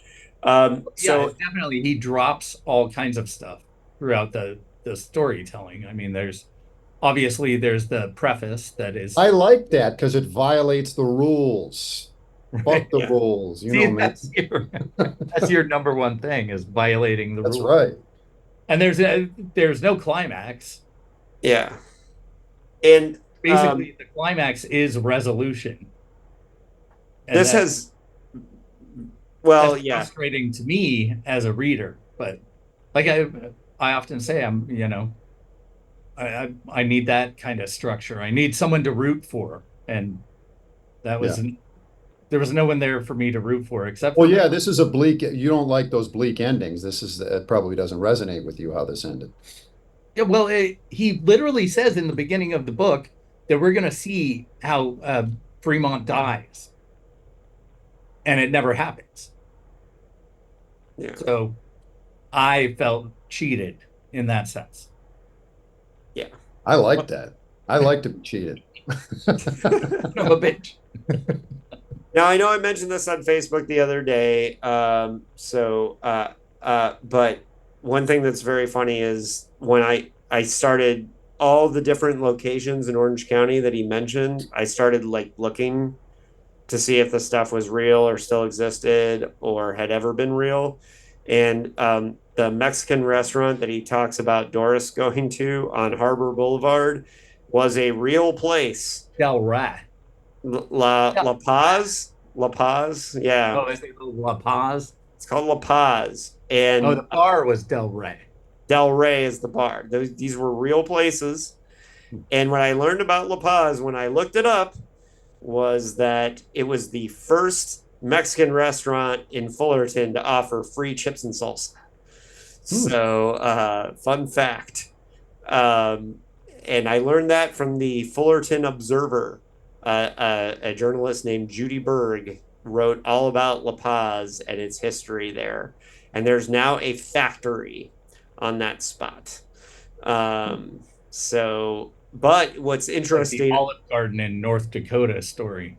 Yeah, but what is interesting about that spot is because he does talk about how Sylvia, he's like tells her like you're gonna have to walk home or something from that spot, and it is like in the book he says something about how like if you want to go to Del Rey or you're gonna have to get yourself home.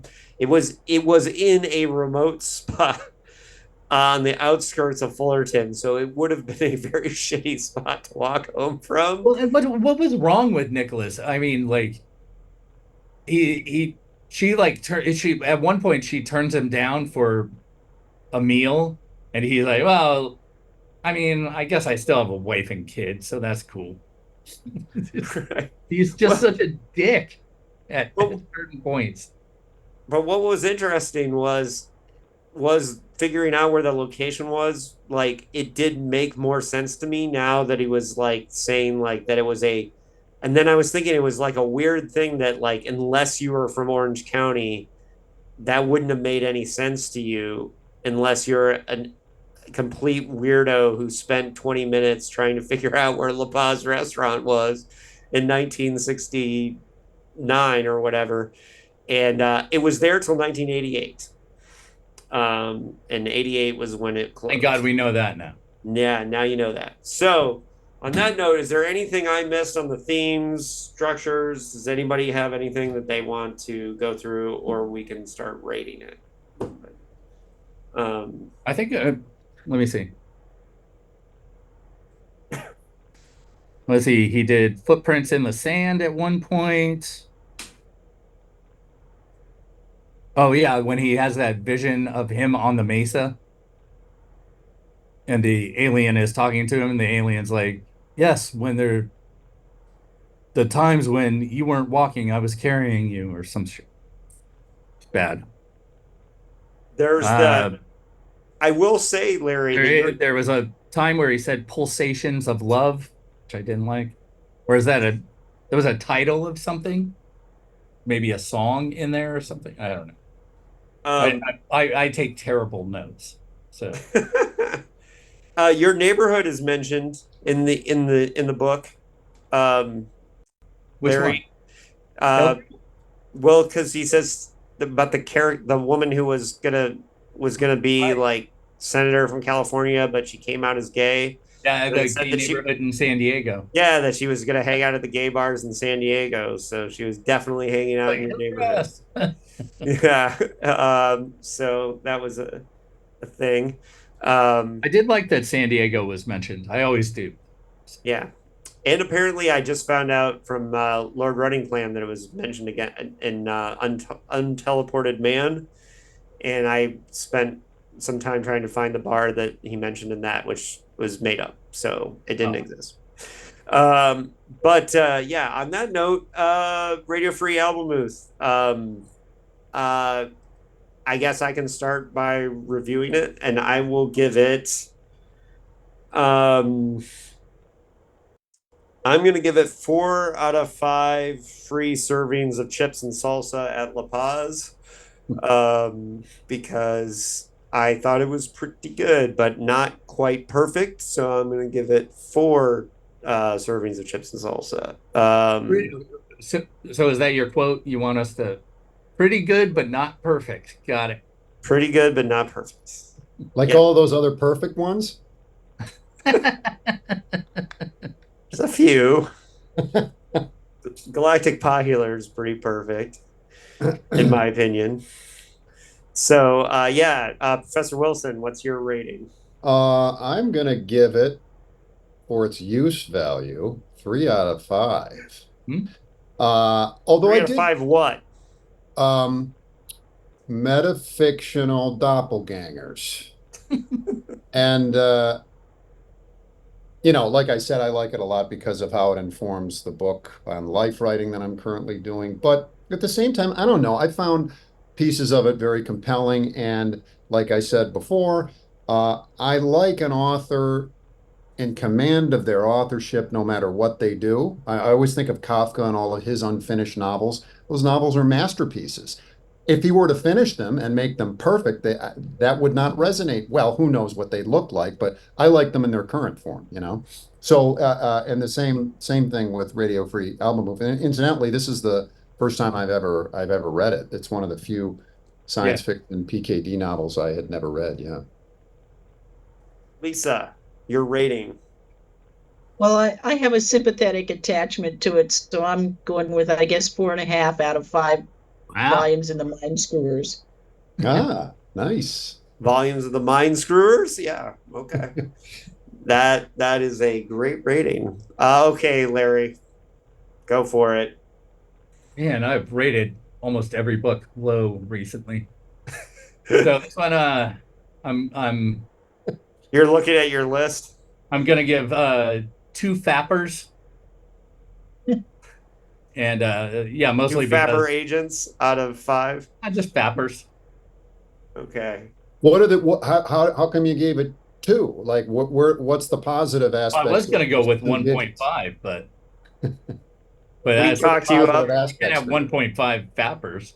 We talked you up a Fapper. Half a Fapper. But I just can't. I can't do the bad resolution. I mean, I could hardly read that end part after dude got shot. I was like, oh, who is Leon? Why do I care about him? And there's so many moments that I did like. That's why it gets 2. I mean, so I did enjoy, like I said, the first 60 or so pages, because I loved hearing about Berkeley and the story of the characters and stuff like that. So, and he did want to revisit that part of one of his first. But I don't care what he wanted to revisit. Okay, I'm just saying, An Owl in the Daylight. Some of the ideas. He did not revisit it. He wanted to write about Berkeley. What he wrote, and what he wrote was not good to me. So, 2. He wanted to come back to Berkeley. That's all I'm saying.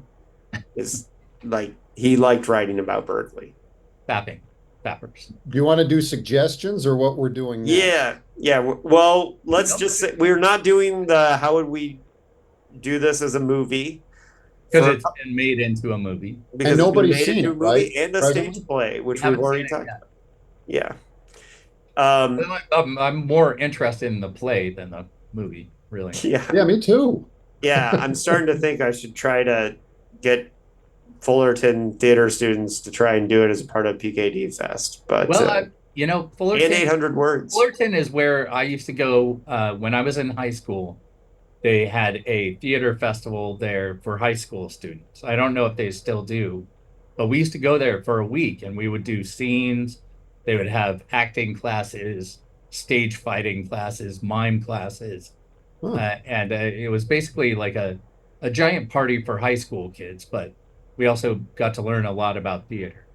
So, my mind is. It would be a good place. I'm saying it would be a good place to put on a play or a reading or something like that. And Lisa sent us in the chat the link to the play. We will make that a part of our notes. Also the 800 words play, the Philip K. Dick play that Victoria Stewart wrote. I'm starting to have ideas. All right, with suggestions, or we're doing. Yeah. Let's do Dicklike Suggestions. Professor Wilson, you want to start us off? So I don't think I've mentioned this before, and I was debating whether or not to pretend that I've read it or not read it, but I'll just say I haven't read it yet. But it's Ian Armour, Mad Gods and Englishmen, a fantasy. What is it? It's called Mad Gods and Englishmen. It's a short novel by Ian Armour, published by Roundfire Books in the early 2013, I think. And it's got an introduction by Anthony Peake, who wrote the biography, The Man Who Remembered the Future, as well as a blurb by Tessa on the back.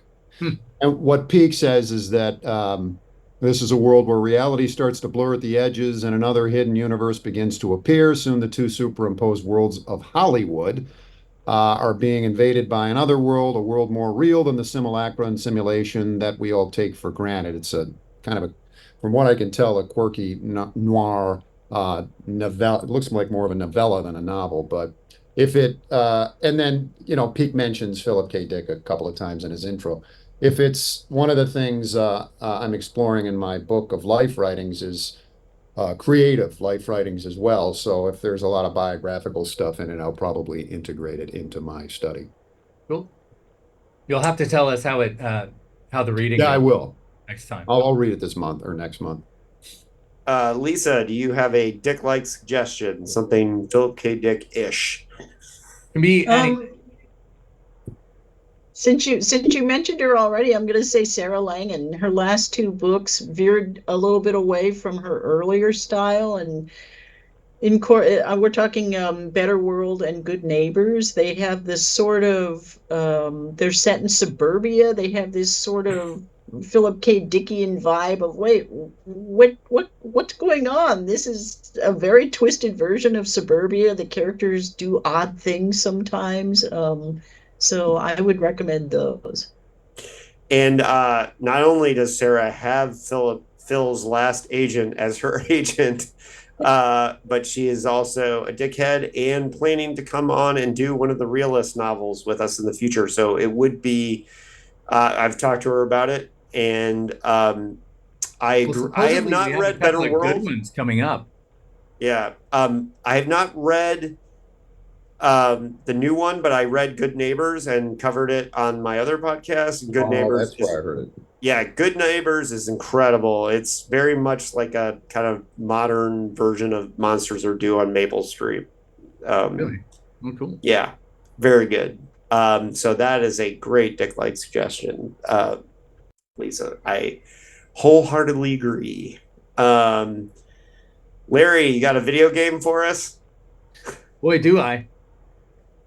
Okay, so I've been playing a lot of Minecraft over the past 2 months.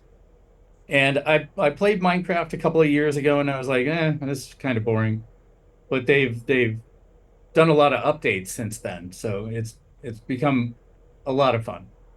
But what I found was that somebody a couple of years ago did a full Blade Runner Minecraft city.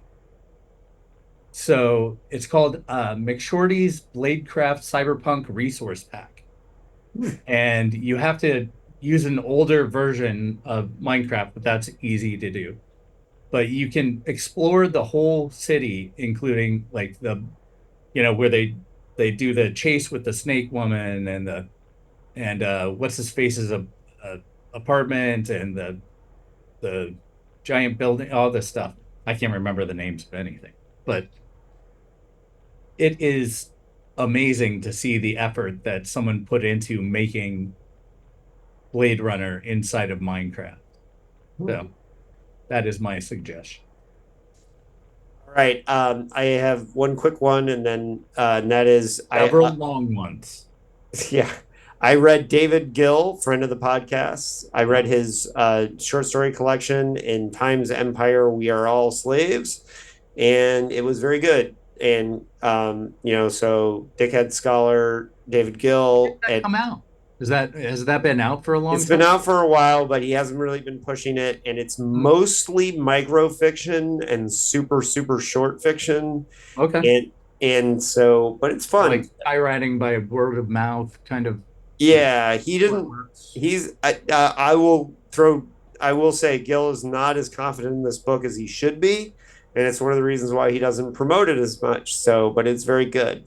But my actual selection this month is Ron Goulart's Flux with this amazing looking cover. And Ron Goulart, of course, is who Phil wrote the formula letter to. And I had never read any Ron Goulart, but he had been in the Tony Boucher classes since the $1 classes since he was 15 years old. So I was curious what his books would be like. And what I found out is that Ron Goulart is freaking hilarious. And he writes and Lisa, you're smiling. Have you read Goulart before? I haven't, but your description sounds a little like R.A. Lafferty. Yeah, I have not read Lafferty, but I'm familiar with him. It's very similar to Douglas Adams or Robert Sheckley tone. Very funny. These books are hilarious. So this book is about I found out later that it's the third book in a series, and I didn't know that. But it's about this galaxy famous Chameleon Corps, which is a spy group of shapeshifters. And the main character is a shapeshifter spy named Ben Jolson. And he has to go to this colony world where there's a youth movement called the Suicide Kids who are protesting the colony they live on, the president of the colony, by blowing themselves up. And so the Chameleon Corps is brought in to infiltrate this youth movement, and there's a folk singer who they all love who has these song titles that are the song titles get progressively longer, so like the bits kind of build on themselves. Like the first one, they're like, oh, isn't he the guy who sings like Colony World Blues? And they're like, yeah, he's the guy he's also the guy that sang Colony Worlds and the Moon's Blues. And then the song titles always have blues in the title, but get longer and longer and longer as the book goes. It's really funny. This book is hilarious. I read this on the plane going to DickFest, and was kind of sad my flight was so short because I was really into the book at the time.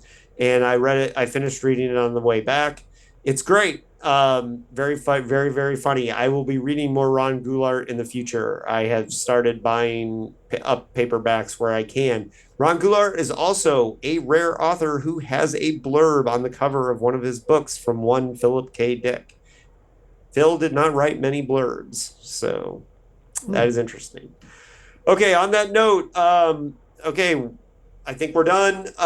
Let's go through what we've got coming up. Lisa, do you have any new releases coming out or appearances or things you want to promote?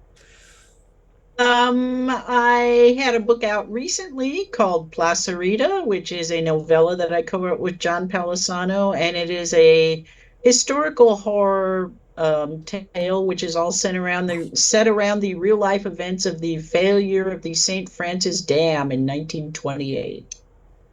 Yeah, that is already on my list. 2 former presidents of the HWA writing a novella together. That's great. And you make lots of appearances on all kinds of stuff in October for Halloween stuff. So you have a website that people can find that stuff on? That one is very easy. It's lisamorton.com. And from there, they can either follow me on social media or sign up for my free monthly author newsletter, which I try to cram full of all kinds of fun stuff. Awesome. And I will say, I have 8 of Lisa's books on my shelf behind me. They're all very good. Lisa is one of the best short story writers that I know. She is fantastic at short stories. So Night Terrors and Other Tales is your most recent collection, right? It is, but it's out of print now. So bummer. Well, Still out there somewhere. Nobody come and try to take my copy. Because you definitely are in the.